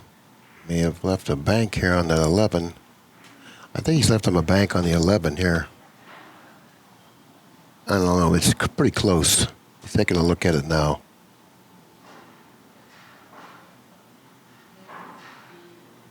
If it's not there, he shouldn't shoot it because he may leave a return bank on the 11. If it's not there. But if it's there, then he can play good speed with the object ball.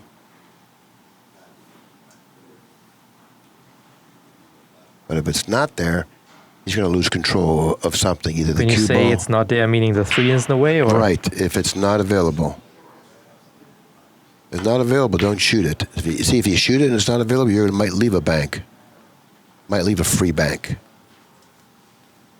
I don't think he's left a bank here. I think that he's going to hit this too thin here to pocket it because of the kiss possibility.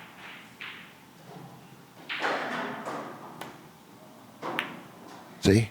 There's a kiss possibility, so in order to avoid the kiss, you overcut it, which he's did. Now, the 2 rail to 3, stick the ball there, give him that thin cut on the 11. He's taking a look at it now. Do I gamble here? Do I position that 3 on my side, get it away from his side, put it by my pocket? And here's a good reason why that would be a good shot, okay? Overhead. The position of this ball is bankable in this pocket. If you position the 3 ball anywhere down here, and if he don't shoot this ball here, the 13, whatever it is, he has to defend against it. Then he has to defend against both balls. Had this ball here been over here, that's for sure the right shot, the 2 rail, because now you're forcing your opponent to defend against 2 balls, and that's very difficult.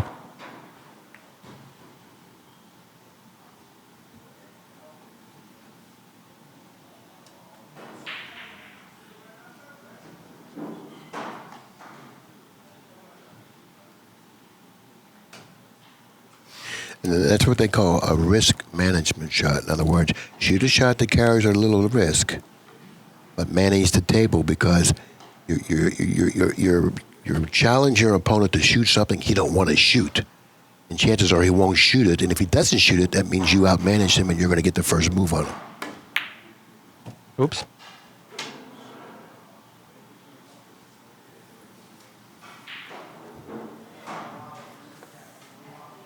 Six to four Appleton. Putting this ball down will put him on the hill. So therefore, whenever I'm in a position or a situation like this, of course I don't shoot nearly as well as you guys. I get this shot, I'm making the ball. I don't care if I got to stop the cue ball and get nothing. I'm making this ball. I'm putting myself on the hill. Now he can gamble and play shape for the bank on the 3 because he's a shot maker. I can't do that. You can do that. He can do that.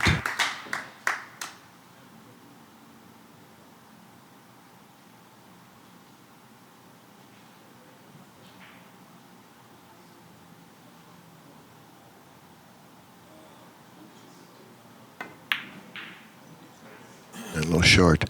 But had there been 2 balls on the table, as opposed to 5 balls on the table, me getting on the hill then, with 2 balls on the table, then I go for it. I go for the shape.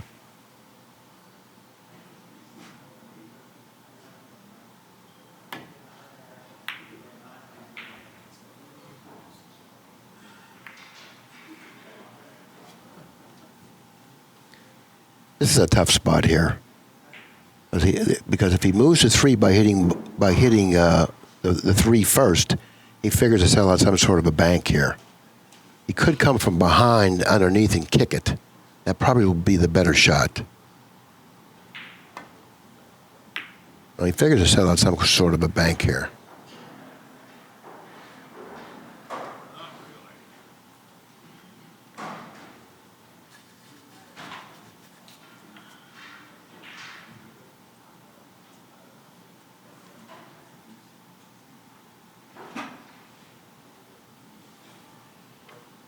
He's going for the bank here, and that cue ball is going right down where that 8 is, or around that area somewhere.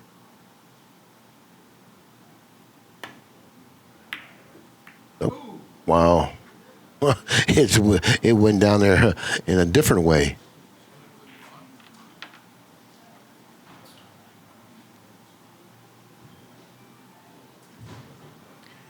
He's got a shot here to play a good safety. I'll show you what it is. This ball here, he can cut this ball this way, and over here. Then the cue ball will go this way, and over here. With good speed, that shot plays natural.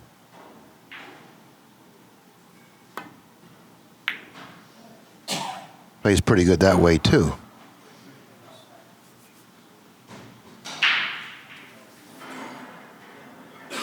Which actually is a better way of playing it because of the position of the cue ball.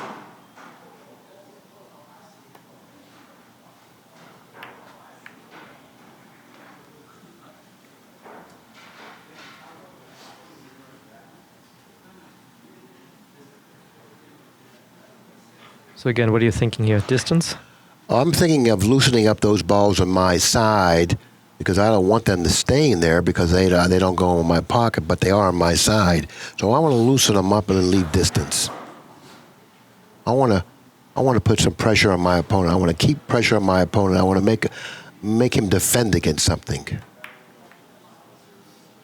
See, now he's got to defend against that 7 ball because it is bankable in his pocket at some point. At some angle, that 7 ball is bankable in his pocket, so he has to be somewhat concerned about that. That's not going to reach. Foul.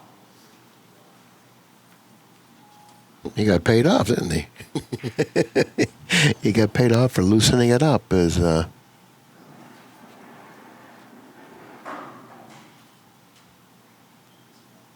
And what time was it when we said that game was going to take an hour and a half?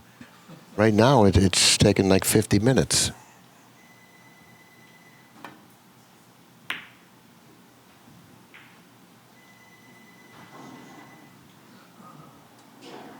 So it's really not uncommon, particularly when you get two players that know how to protect themselves and know how to defend for games to take long. You know, they have a tendency to stretch out. Well, I'm sure the spectators here appreciate that. Oh yeah, all these people here appreciate this because They love it.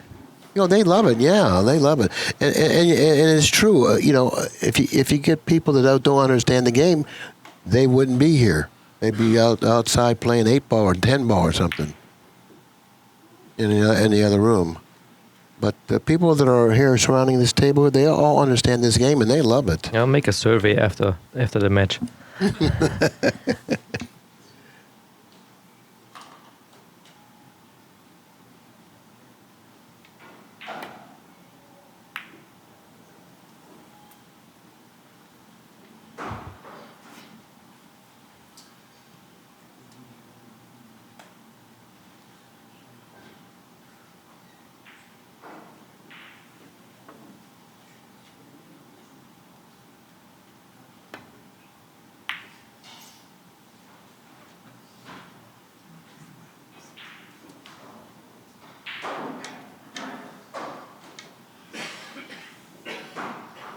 Tough shot. He's going for this.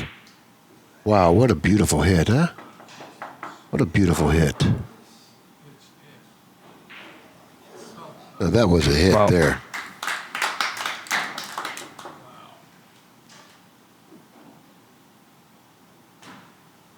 Ooh.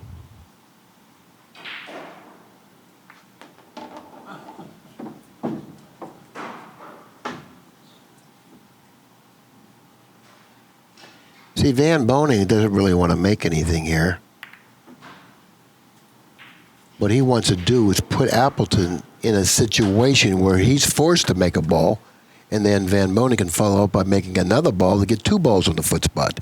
And whenever you accumulate more than one ball on the foot spot, they're very difficult to move. And he needs them in play. That's his objective, Van Boening, is to get these balls in play.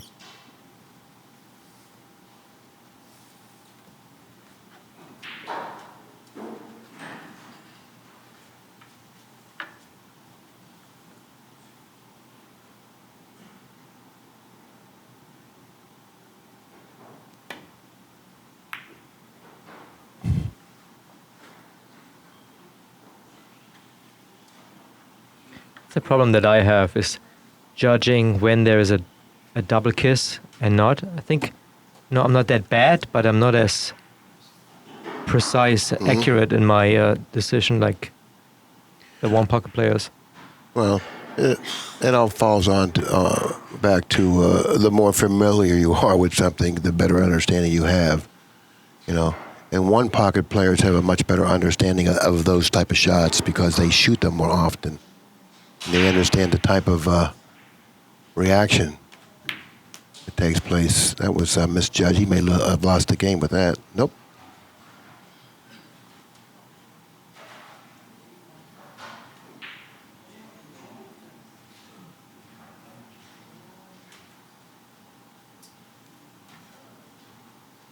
He's going to bank it 2 rails on his side, just choke it right there. He's just going to fall on it. Not too bad. Is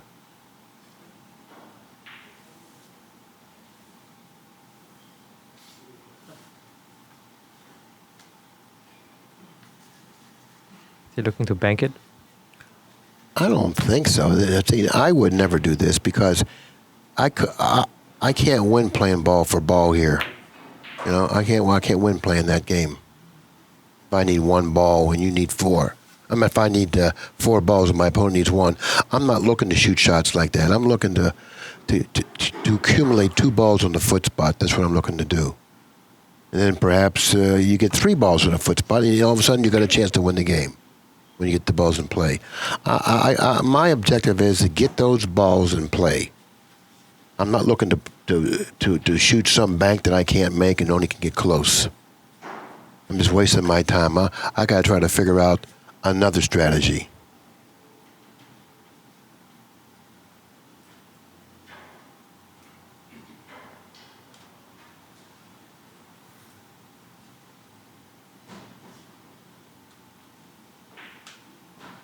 You might as well just re-rail this. cue ball and the object ball both go to the same side of the table. Maybe he doesn't like the angle. If he shot the last bank, then he should shoot this one.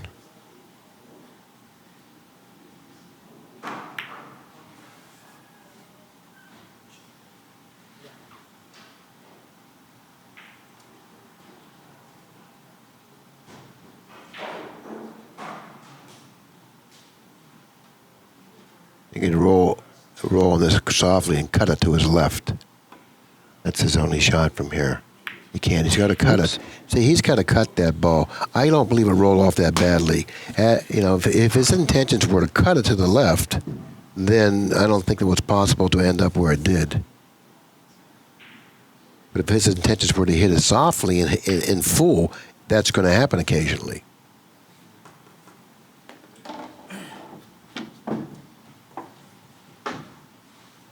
He'd like to make 2 balls here, or hook him.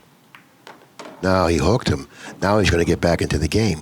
See, if you can hook your opponent from not being able to see the ball on the spot, now the next time he comes to the table, there's going to be 2 balls on the spot. That's what I was talking about. Van Boening has to position the ball so where he can accumulate balls on the spot, and he's done that. And now he'll shoot the 8 in here. If he can. If he can't shoot the 8 in, he's going to be forced to shoot the 13 in. But he wants to shoot the 8 in. I wouldn't even shoot this shot. I wouldn't even shoot Why this the shot. 8? Because it's on his side. It's going to be tougher for Appleton to play off of this ball than it is that ball. See, I wouldn't have shot that shot. The importance of getting that ball down there isn't anywhere near as important as getting another ball in the foot spot whenever you need all the balls.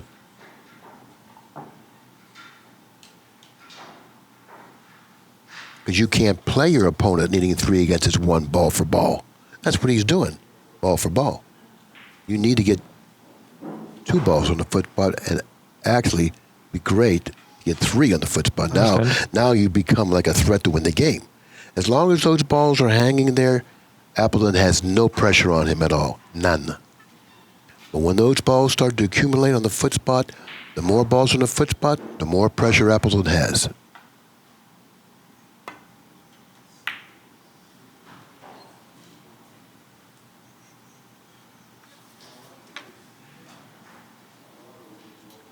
Playing ball for ball, Van Boning's going to have to win 3 battles. But when you get 2 or 3 balls on the foot spot, you may only have to win 1 battle.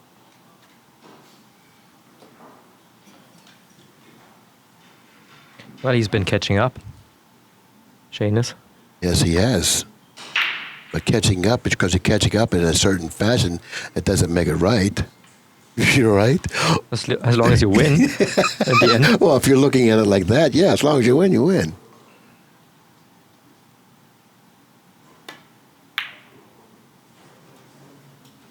But this is what happens when you play ball for ball right here. Like, you end up leaving some sort of a shot eventually. And your opponent says, hey, I got a shot. And he wins.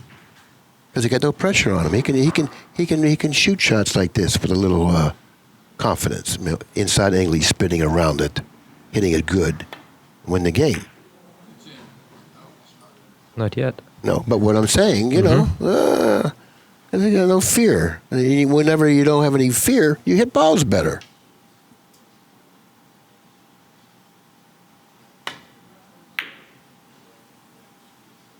See, Appleton's thrilled to death to be playing 1 ball for 1 ball. That's the game he wants to play. There's no chance of him going after and putting the ball in the pocket. Now, when Appleton moves his ball, if he doesn't get it close to his pocket, if he goes for his pocket, then Van Boening can pocket the ball. See, now Van Boening, if he can pocket the 8, maybe that would be the shot. If he could pocket the 8 here, that may be the shot. Now he's putting pressure on him. But if he'll lose the cue ball in his attempt to pocket the 8, maybe that's not the right shot. But you know what I would do? I would kick at the 8 the long way if I couldn't control the cue ball, and make it that way. See, he couldn't make it without losing the cue ball. Now Appleton, even though that 3 is close to his pocket, it wouldn't be a good idea for him to leave it there.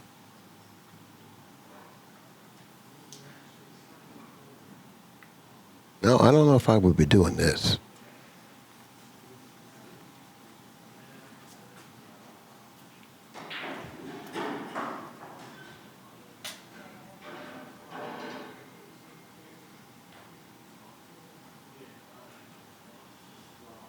Too touchy to go that way. Too touchy to go that way.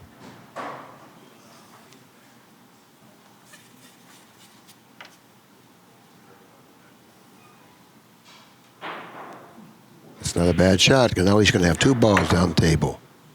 Now he's going to have 2 balls down the table now. Now, and then had that ball stopped short where it's bankable, then he would have had some pressure, because he would have had to defend against the 3 and the 8. He's got to move the 8 now. Now there's 2 balls in play. That's why I'm saying, instead of me, if I were Appleton, I wouldn't have put him behind the 8. I would have moved the 3. I would have been quite content at leaving the 8 where it was, saying, let's just play ball for ball again. Because I like playing ball for ball. Now we're not playing ball for ball because there's 2 balls in the open.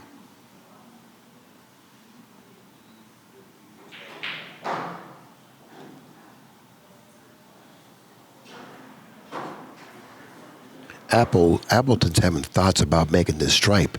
That's certainly not the thing to do. He has thoughts on making this stripe. That is not the thing to do. If he makes this stripe, now he's jeopardizing the game. No, he's jeopardizing the game now. He should have never done that. He may have corner hooked him here. See, sometimes that's what I tell my students in, the normal games, is there's certainly a right way to shoot it, but sometimes your gut tells you something else.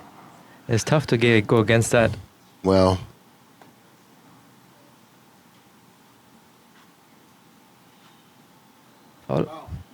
it's okay, but look at the cue ball. I mean, if he can't see that spotted ball, he's got a problem. From this position, he made an excellent shot, Van Boening, even though he fouled. From this position, Appleton can only come off the 3. He's got to elevate, too, and come off of it.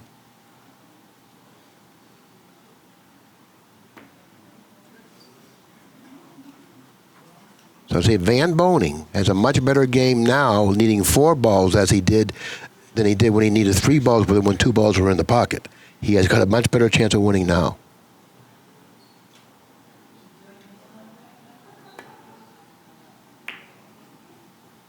If he can get on that 3 and protect this ball over here, the 8 ball, then now Appleton's got to be very careful. A lot of pressure on Appleton right now, because one mistake, he'll lose this game.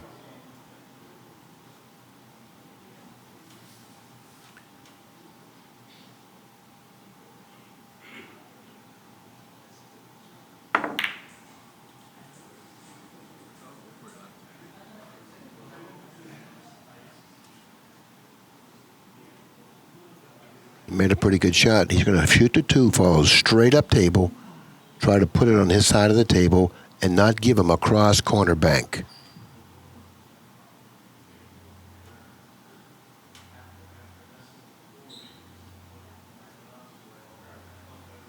Now this is where you get paid off for your ball striking ability, either shooting the 2 or the stripe. Shooting the stripe, he wants to bank it toward his pocket, but it looks like to me there's a possible kiss on that shot.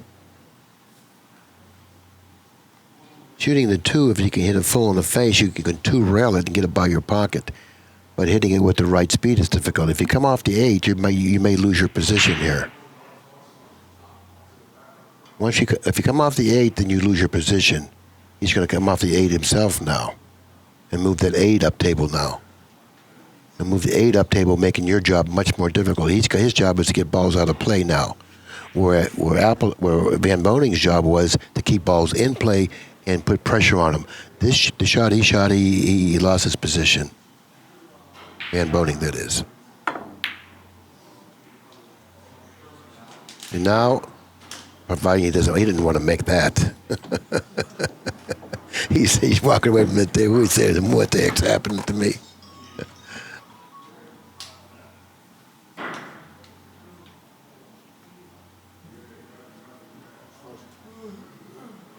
But actually, you know, because he's protected the 2 and the 9, he's forcing Van Boening only to come off the black 8.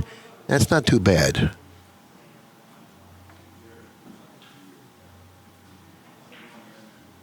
The only thing I think he can do is take an intentional scratch. I would consider taking an intentional scratch. Really, I would, and trying to get the cue ball down here somewhere. Just take an intentional, try to get the cue ball down there. I know it seems like ridiculous, but it's worth it. It's worth it as long as you can keep these balls in play, because top players, they can run out. Now, once these balls start getting out of play,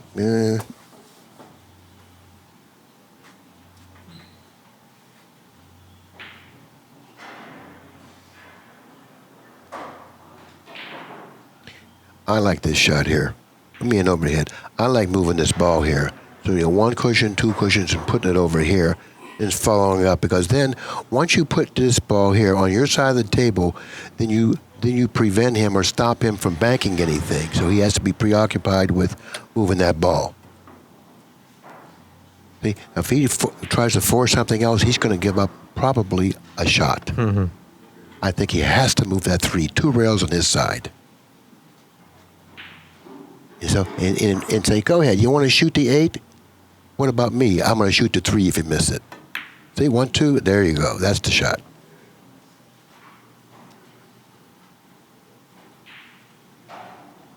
See, now Van Boening's looking at it and he says, I can't shoot the 8. Had the 3 been on that rail, I could shoot the 8. But now it's a whole different ball game now. I can't shoot the 8 now. So Appleton did his job. He protected the lead. He's managing Van Boening by forcing him to shoot the shot he wants him to shoot.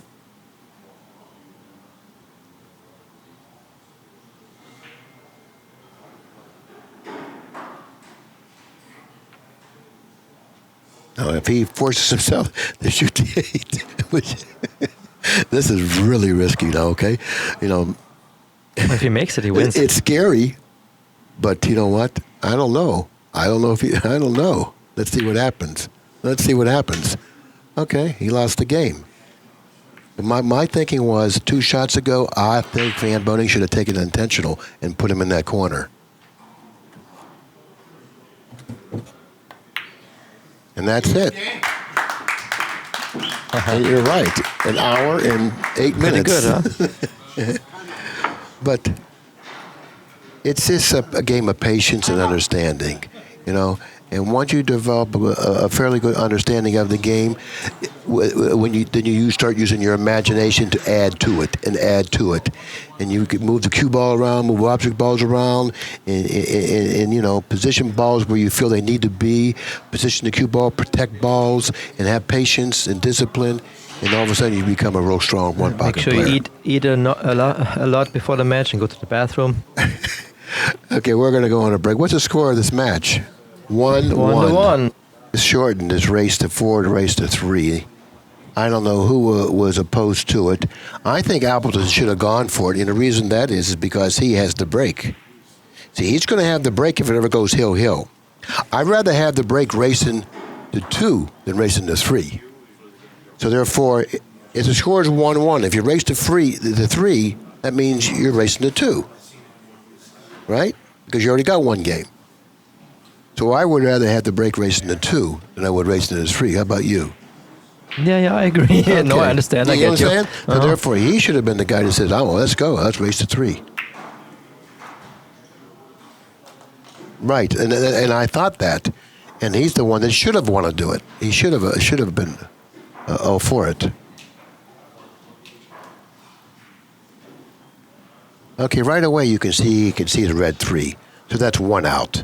I mean, that may not be the best out, but just because it's an obvious out. But you have to look around and see if you can move a ball on your side and put them on the other side of the stack. For instance, this shot right here. Give me an overhead. Had the cue ball been up here as opposed to here, he could have combinated this ball and put the cue ball over here and put something on his side. But the cue ball is down, so therefore he can't control the cue ball and the object ball now with that shot. He's going to go underneath the 3 here, off the 2. He's playing the 10-4 14 combination and stopping the cue ball I on the don't think 2? so. He's just, I know, that was risky. That was risky. See, he had a much better shot than that. Well, obviously, the way it turned out. And maybe Darren might be right about lengthening the match.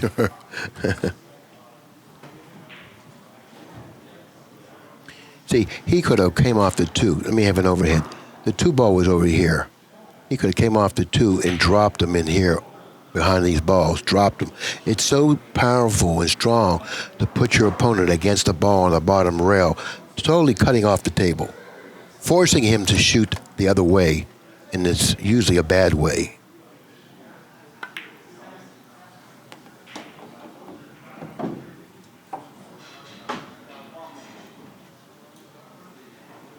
Now that 5-13 that are lined up, it looks like they're lined up close to being on in Darren's pocket. If he can control the 14 ball, this is where you come into play. If you can cut the 6 in and control the 14 ball, you're going to win this, probably run out from here. Can he do that? I think so. Spin. 2 straight. Mm-hmm.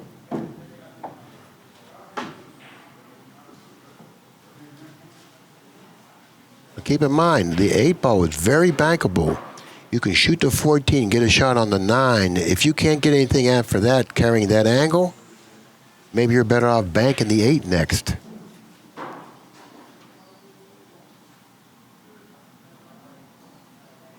He would like to get flatter on the 9. He doesn't want a steep angle on the 9, yeah. He can do more with that angle.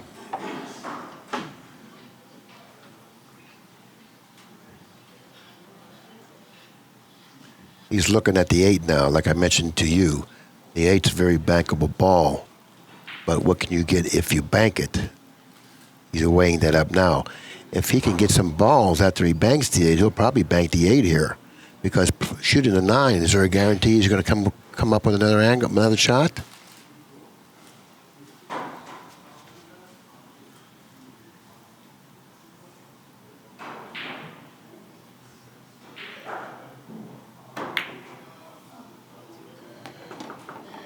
Oh, he's a little unfortunate not to have come up with a shot here.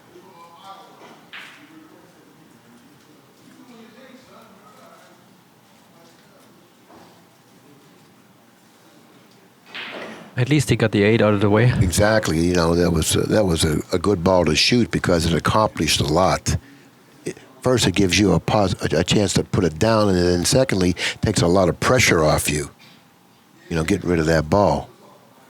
Now, if I were he, what I would do here, if I'm going to shoot the 3, here's the way I would shoot it. And I'll give you a reason why I would shoot it this way. If I was to shoot the 3 ball, this is the 3 ball here, I would shoot it into these balls here so I can control the cue ball over here. That's where I want to control the cue ball, right there. You utilize the pack. See, now, he's gotten too far up now.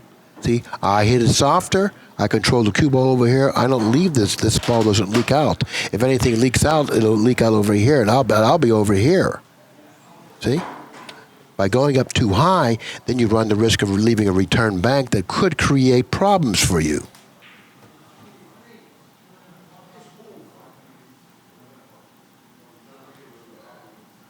And that all falls under the move balls and protect them, deal there. You know, move balls and protect them. He didn't protect them because he allowed the cue ball to go up table too far.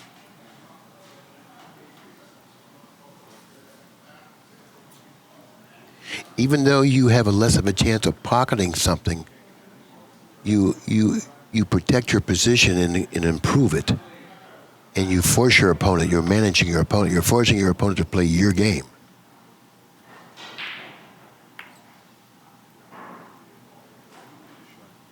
Excellent shot. That shot will bring something for sure. No. Looks like he's going to have to kick here. He's going to kick under there. The likelihood of scratching with this shot isn't very likely because of the angle that he's going to be coming in toward the 3-off. So you got to hit well before the 3 here, and he won't scratch. He didn't even hit the 3. Now, even though you have a shot on the bank here, you're leading 4-0, and you know that you can make this bank, but is it worth the trade-off if you miss it? Certainly not. So I really wouldn't try to go for this bank. I'd look elsewhere. Put the cue behind the Yeah, 12 exactly. again? Yep, well, that's what I would do. Just make sure I don't leave a bank, because my objective, I got the much better position and I got the lead here. I don't need this shot. You know, I don't need this shot to win this game. I can win this game a lot of different ways. Just make sure that when I leave the table, I don't leave a bank of any kind, and I protect that 9 ball. And if I can get him behind that 12 again, that's ideal. If I can get him behind that 12, that would be perfect.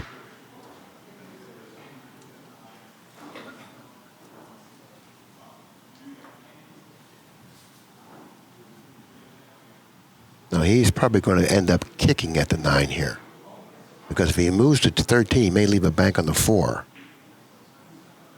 If he goes off of the 4, maybe he can put him solidly behind the 9. That's what I think he's trying to do. But if he can't put him solidly behind the 9, I'm kicking at the 9. By kicking at the 9 here, I don't think he leaves anything. See, I would be way too afraid of kicking and hitting it too thick and leaving the 9 straight in the pocket. No, you kick off the bottom rail. Let me show you off the bottom rail. Give me an overhead. I would kick off the bottom rail this way. End up. Oh yeah, I know. Now this is risky because he may end up. Look, he sold it out. He better make it. He sold out the game.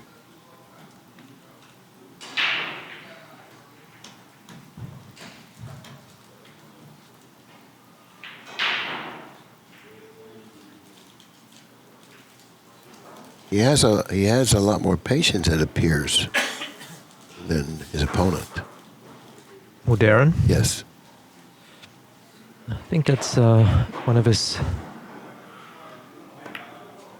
qualities is he's just so consistent, and even playing 9 ball, 10 ball, 8 ball, you don't see too many unforced errors from Darren. You should know. It's not spectacular, but he's solid. Okay, this is what I would do here. I got a 5-0 lead. I want to protect my lead, but yet I want to move balls. And I don't want to move balls and lose the cue ball. I would bank the 3. That's this ball right here. And I would draw the ball, cue ball right here, really restricting my opponent what he can do in terms of moving balls back to his side or putting pressure on me. If I can reposition the cue ball on the 10 and 5, I'll stop everything. And if I can bank that 3 into the 7 and move both balls on my side, that's a strong shot. You know, you're totally out-managing him here if you can do that. See, now you're going to give him some air shooting this shot. You may find yourself,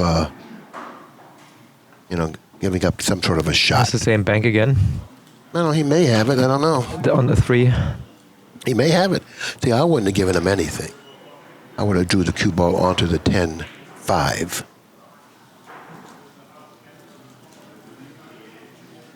It's the same bank that changes the. Yeah, I wouldn't have given him anything, because I got a 5-ball lead. I'm moving balls and I'm locking them up. Did you understand what I would have? That's what I would have done. You can take a look at it and make your own judgment.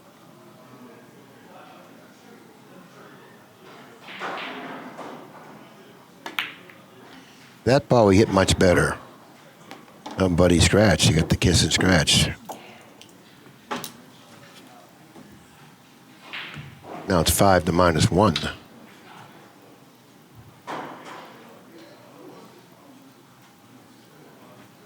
Just taking a look to see if the 2. The 2 does have room to go, but -2. He has 5 to -2. I'm corrected.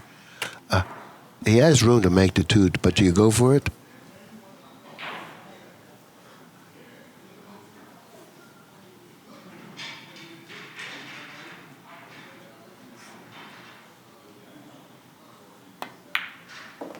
Let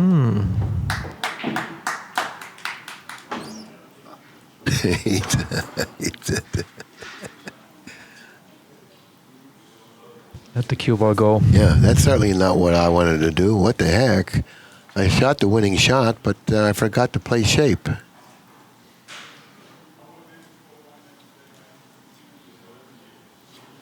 Got to be careful here now. You know, he can't be rambunctious or overly aggressive. He's got 6 balls, and Boening owes 2. He can win this game about 345 different ways. But there's one sure way he can lose it.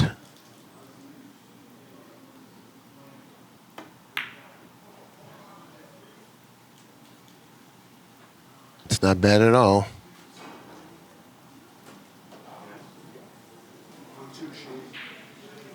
He's on 2 fouls.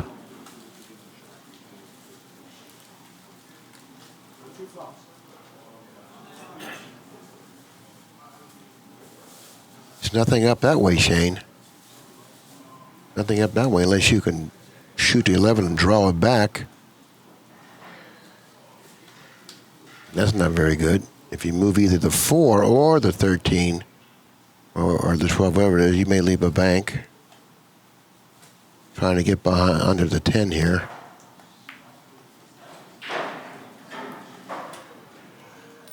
Remember 2 fouls.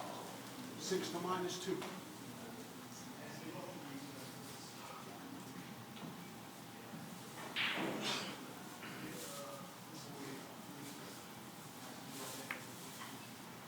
Well, he's shooting here, that's for sure. That was a mistake there. All balls in play, you know he's shooting here. He likes this. I don't blame him.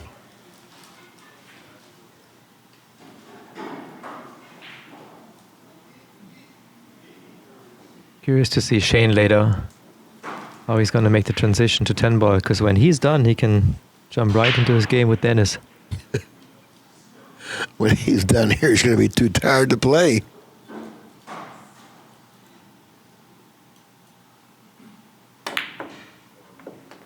Watch out. Watch out. Loss of game, 3 in a row. 2-1 Appleton. Well, he would have lost it the other way anyways. I mean. So 3 consecutive fouls has lost a game. but it wasn't consecutive. Yeah, it was, or else they wouldn't have been racking them up. He already told him he was on 2. No, he put the cue ball. Shane could put the cue ball behind that object ball when Darren then left him a bank. It wasn't the 3rd consecutive. It was just the 3rd foul. Well, you could be right. I haven't been following it that closely, but you could be right. And Remember when Shane came? Yeah, you didn't bother anything.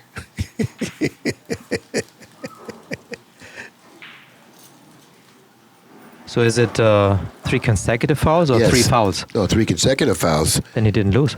Well, then let's go back and replay it. I mean, it's too late now. Well, Shane didn't care. He would have lost it the other way anyways.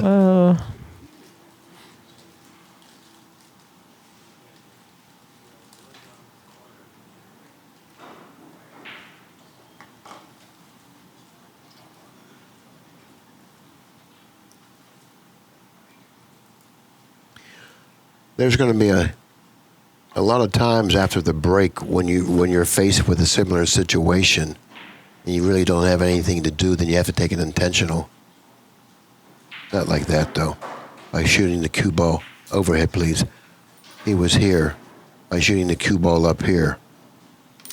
That's the intentional. And the reason that's a better intentional because he can put you back where you don't have anything like he's done there. Or else he can freeze you to the stack.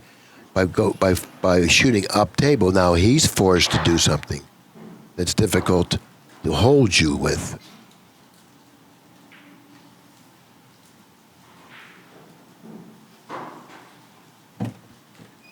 So your intentional wasn't all that great because now you're back in the same spot. And now you let them a bank. And I think he's got to go for this. He's got to go for this because it really doesn't, it's not that risky of a shot because you don't give up anything. Got a big upside, and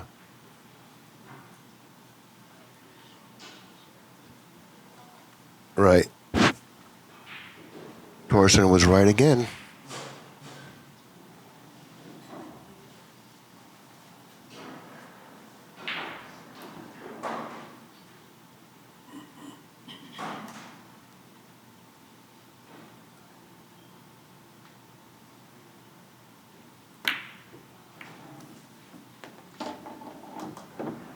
That would have been interesting if Shane would have complained. Like Ken wrecks the balls and says, "Hey, wait a minute." Then what? My, that's a good one. That's a good one. I think they have to settle out of court on that one.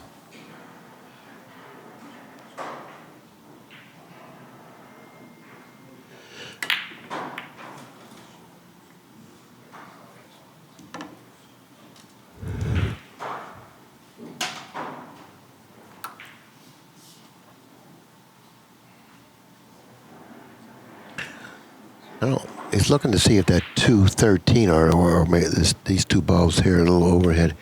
He's looking to see how these two balls are lined up for his pocket, or if they are lined up. But I don't think he can hit them anyways. If I were he, I would shoot the one and put the cue ball over here like this. That's what he's done.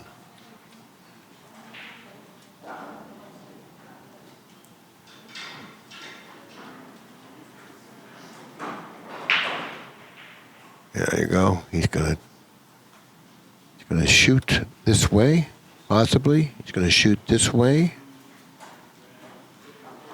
possibly. I don't know.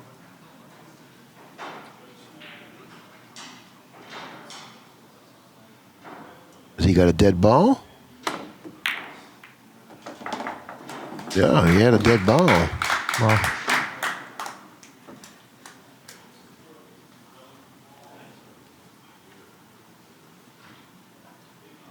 If he can't see the edge of the ball, what do you do here? Cue ball up table? No. See these two balls? They both go in Appleton's pocket. Protect these balls, utilize the stack for a blocker, knock this ball into this ball, they both go away, and you stick them in the stack.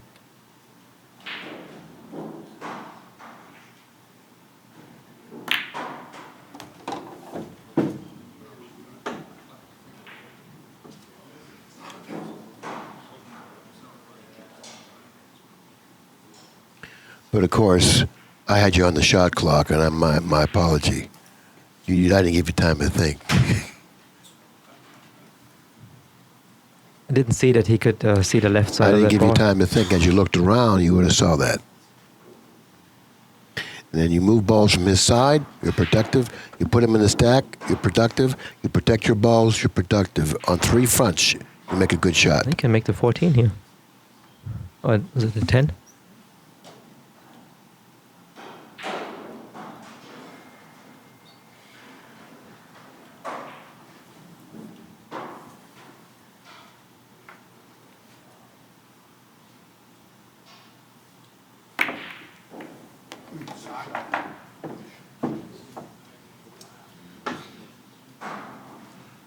See, that's what I meant with the luck factor. Mm-hmm. You know, Shane played a great shot, but What? well, he left there on the cut in the corner. Well, that happens sometimes, but it doesn't happen enough, to stop you from shooting those type of shots. In other words, if it happens 4% of the time or 8% of the time, it's still not enough. You got to keep shooting the right shot, and you got to have that understanding that, hey, that's just the nature. I'm just saying, was it a mistake by Shane? Well, if it was obvious that he was going to leave that, it was a mistake. But if it was a kiss or something like that that created that opportunity, no, it was just a bad misfortune.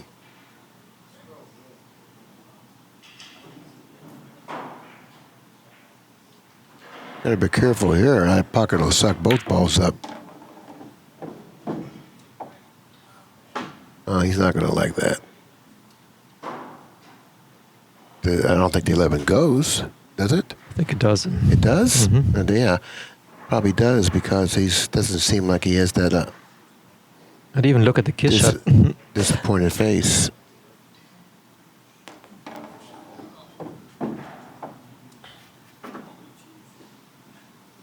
Looks like a soft draw, huh?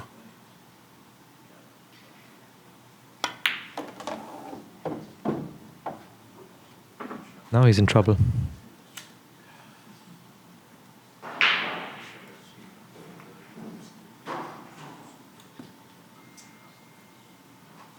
Yeah, he saw that he could have gotten some more balls had he not found himself behind the 7.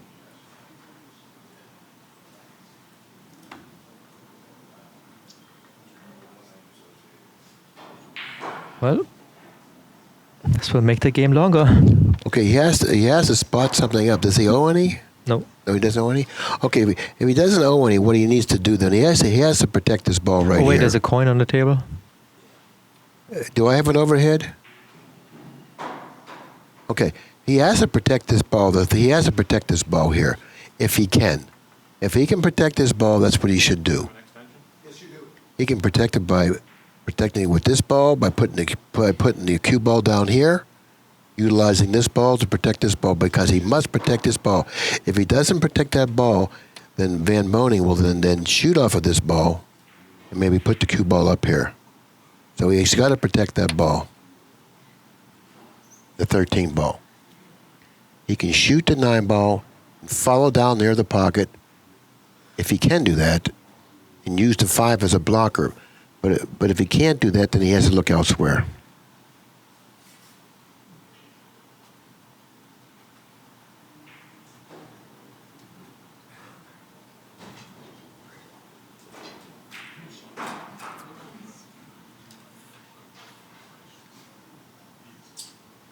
So you can't allow him to shoot off your only ball on your side of the table, eliminate it, and then put you down table all alone with all those balls around his pocket.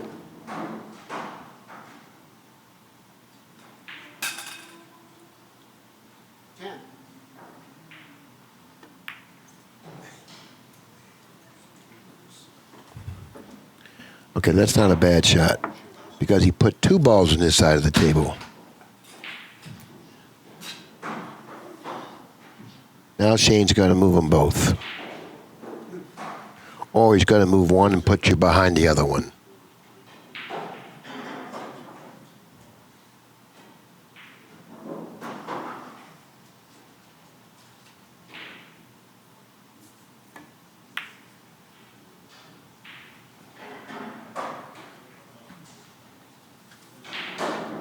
He did the latter. He moved one and put the cue ball behind the other one. One gone, one still there. Next time he comes to the table, he'll try to eliminate that ball from your side. Your job is to put balls on your side and protect them.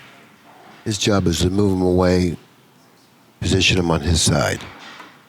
You'll go back and forth, and eventually somebody will have a shot to hurt you.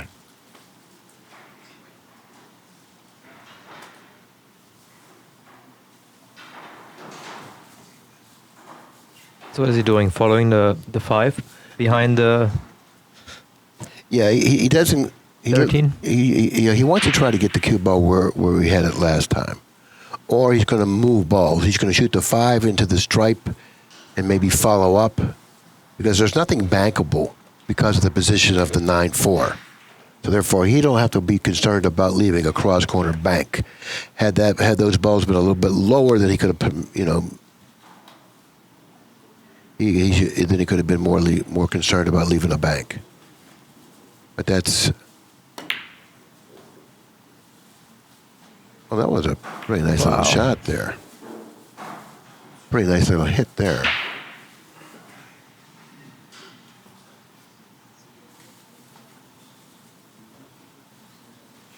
He could have really done some damage with that shot. Darren Darren's looking to see if he can kick that ball through his pocket.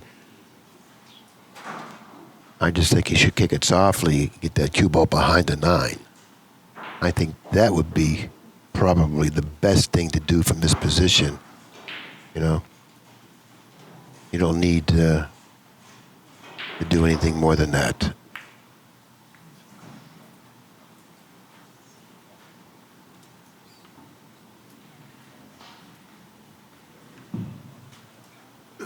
Four is frozen.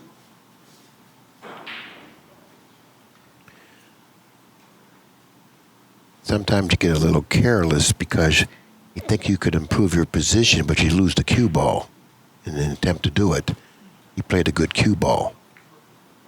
He got a little unfortunate to have created some clutter on his side, but he played a good cue ball.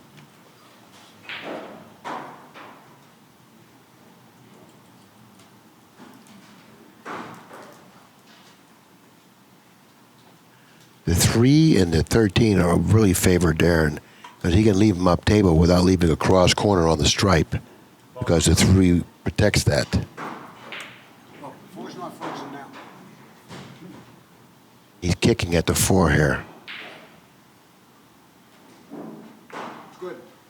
Made a good kick because now he can go up table without running the risk of leaving a shot on the 4. So later on, if he has a shot like the 2-rail, the 6 ball, the green ball to his pocket, he can leave him up table.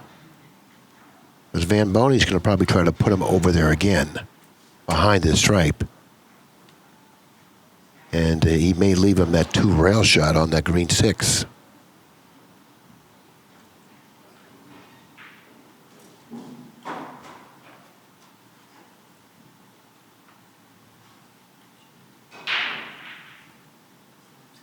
That's just a tough shot to shoot. When you elevate and you come down on the cue ball, it's so difficult to control that cue ball. He's kicking the 9 here.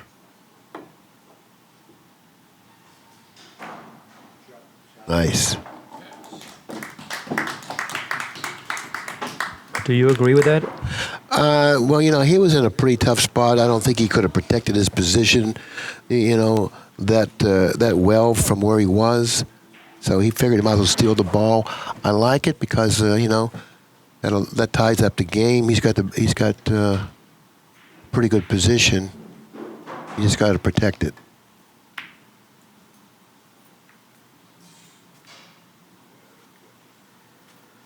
Foul. Foul. Wow. Wow. Well, he took away the bank with that foul. 3-2. No, he didn't.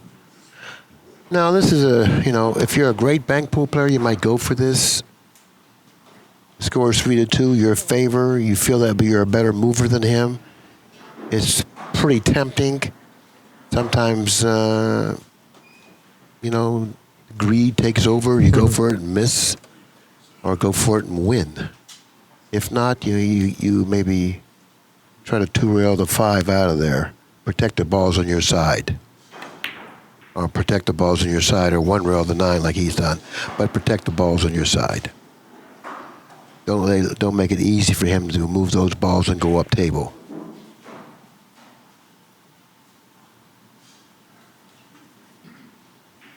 And the more and more you'll understand and feel the importance of protecting your balls on your side. I kind of feel it will be a repeat of last game.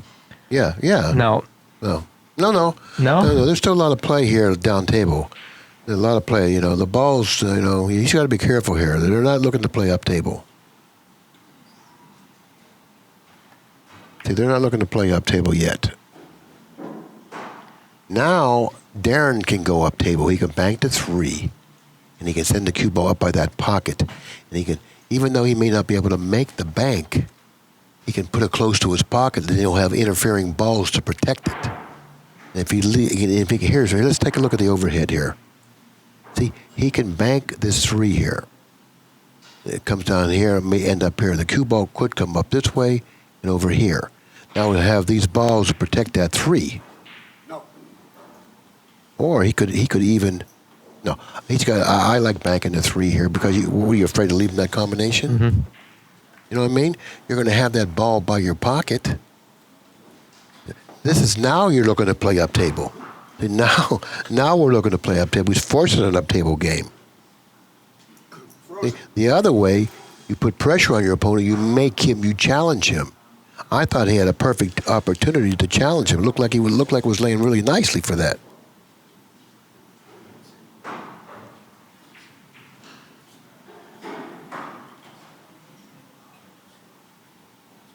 Good. No. See, Darren really had the best of this position. If he banked that 3, I thought he had a strong position.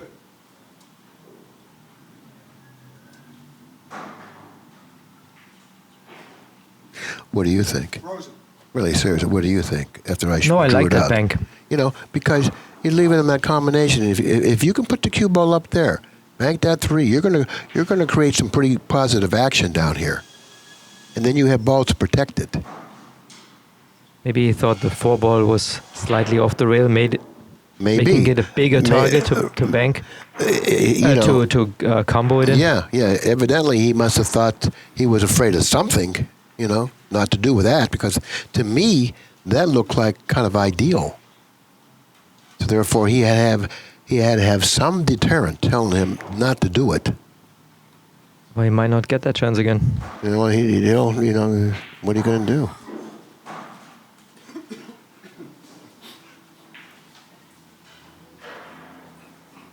It's hard for him to come off the pink ball because it's frozen. If he tries to come off the underside of it, he runs the risk of getting a double kiss. Gets a double kiss, he might scratch. This is what I'm talking about. It's hard for him to come off this side of the 4 because he might get a double kiss and scratch. Mm-hmm. You know, he can kick again.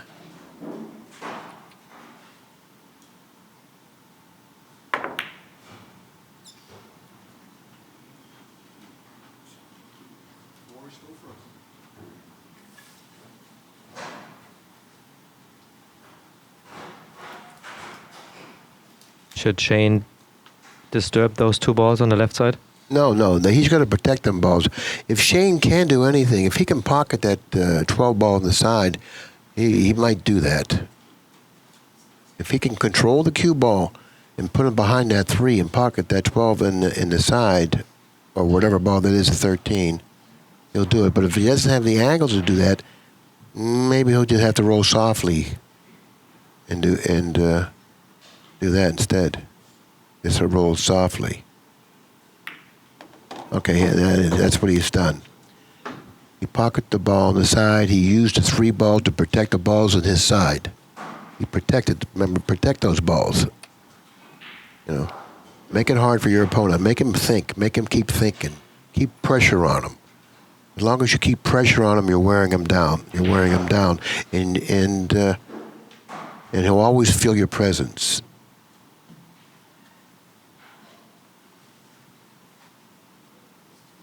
So again, what about banking the what? 11?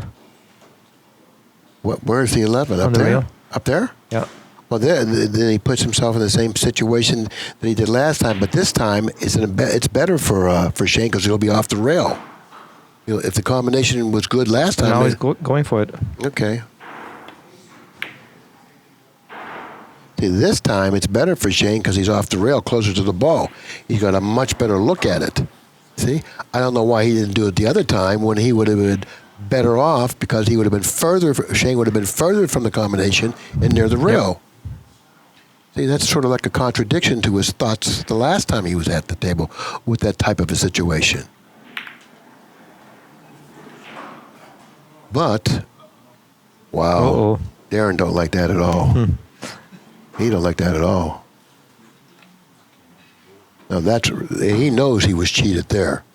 Now that's like a legitimate cheat right there. I gotta agree with you on that one.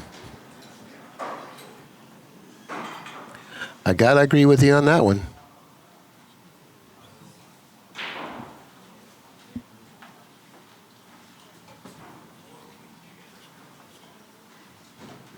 Here's what I would do here. I would come off the ball on the spot. If I could do this, I would come off of this ball here and try to float down here. Can you do that from that angle? Can you floating back at that ball? I think he's kicking at the... Yeah, but can you float off of that ball? Off the spot ball? I don't know if you can. Can he bank it? Yeah.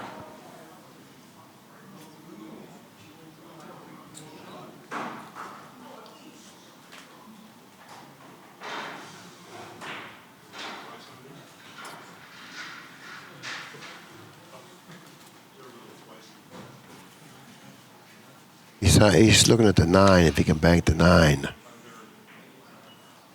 He's going to have to hit this with speed to bank it, so because he needs to shorten it up. So therefore, if he opts to shoot this, he's going to hit it with speed.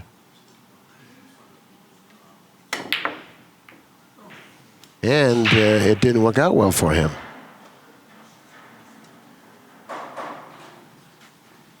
Now you got to play the 3 off the 15 here, don't you? You got to overcut the 3. You go ahead and try to play it off the 15 and win the game from here.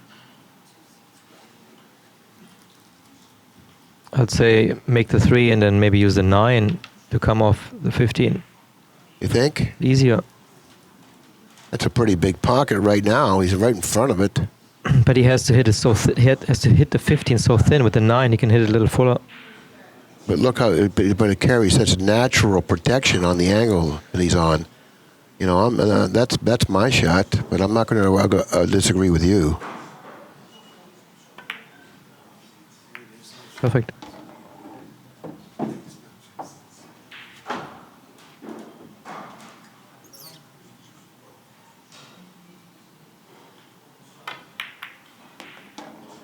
This is actually game number 4.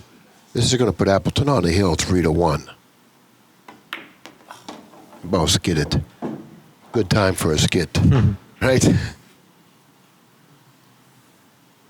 2 more.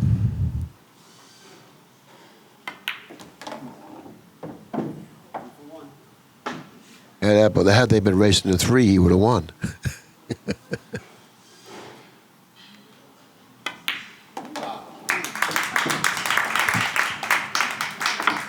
What won that game was Shane's impatientness.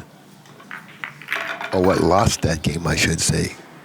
For him to bank that 9 ball, as opposed to, he could have came off, there were 2 balls positioned in front of Appleton's pocket. He could have come off of a ball that was behind or on top of those balls and dropped underneath those 2 balls with a little right-hand spin and try to push them balls away from the pocket because he couldn't leave them there.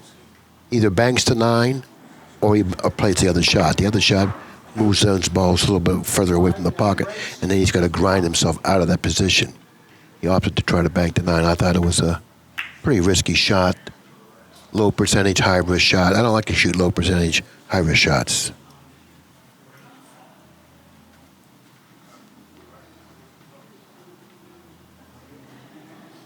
Well, this is a pretty good break here. He's going to try to lag underneath the 11 softly.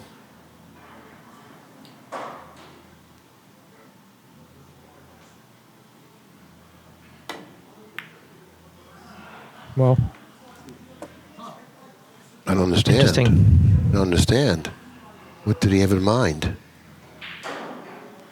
Huh? What did he have in mind? Are you asking me? Well, yeah, maybe you know. I don't know. You know, I mean, you saw what he did. What did he have in mind? What did he think was going to happen? Stop the cue ball. It's full from behind. Yeah, well, I don't know if he could. I thought it was. I thought he could have kicked real softly, just to try to work himself out of that break. See, that's the thing. He played that shot, but if the 2 ball would have dropped, you would have called him brilliant. You're wrong about that one. I would have called that very fortunate. Like an effing does that, like, wow, magic. This is gambling here. He's stroking this ball. Don't scratch. He got paid off, I'll tell you that. He may win the game with that shot. That may have been a game winner. And if it's a game winner, it's a match winner.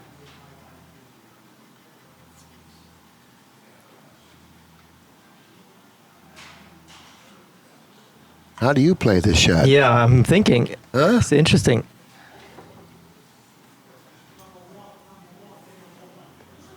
Two rails for the 8. That's one way. If he hits the 8, he's got a problem. Nicely struck.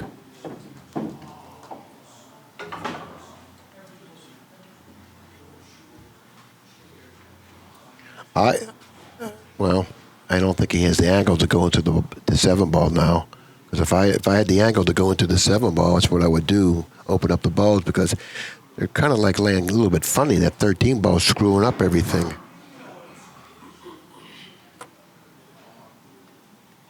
He may just have to roll this in and bump the 9, huh? And shoot the 13 with the bridge.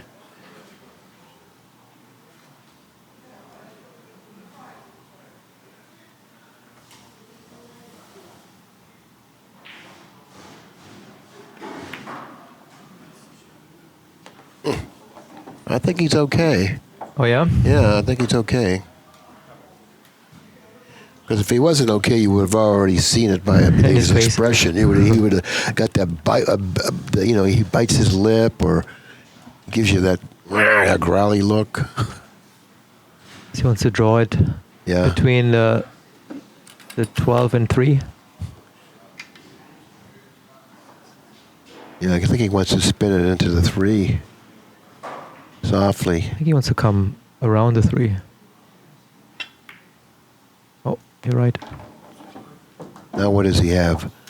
Look, he has a nice bank on the 11. Look how nice that bank. Well, the 3's in a way they can't do it. But if he shoots to 10, does he draw back for the 3 or does he stop there for the bank?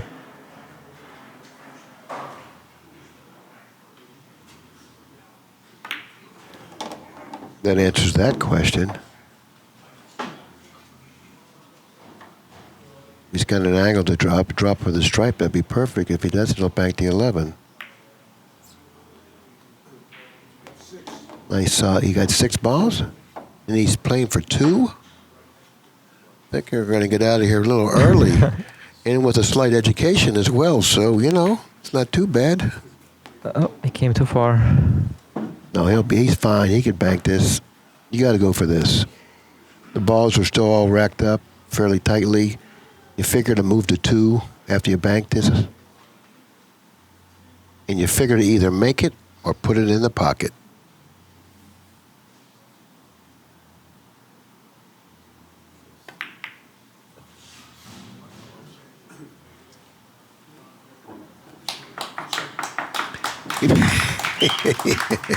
He's a pretty happy camper, I think.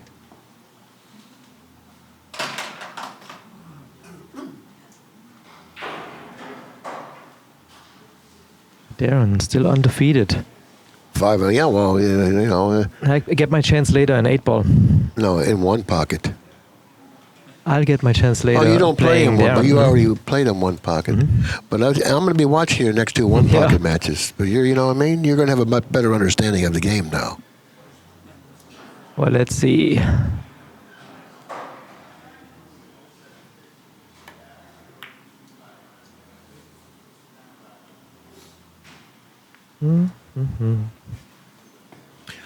I think he can make this bank. I think he can cross this bank. It's going to be close, but I think he can do it. I think he can just spin it, left spin. Yeah, and cross it. I think he can hold it up.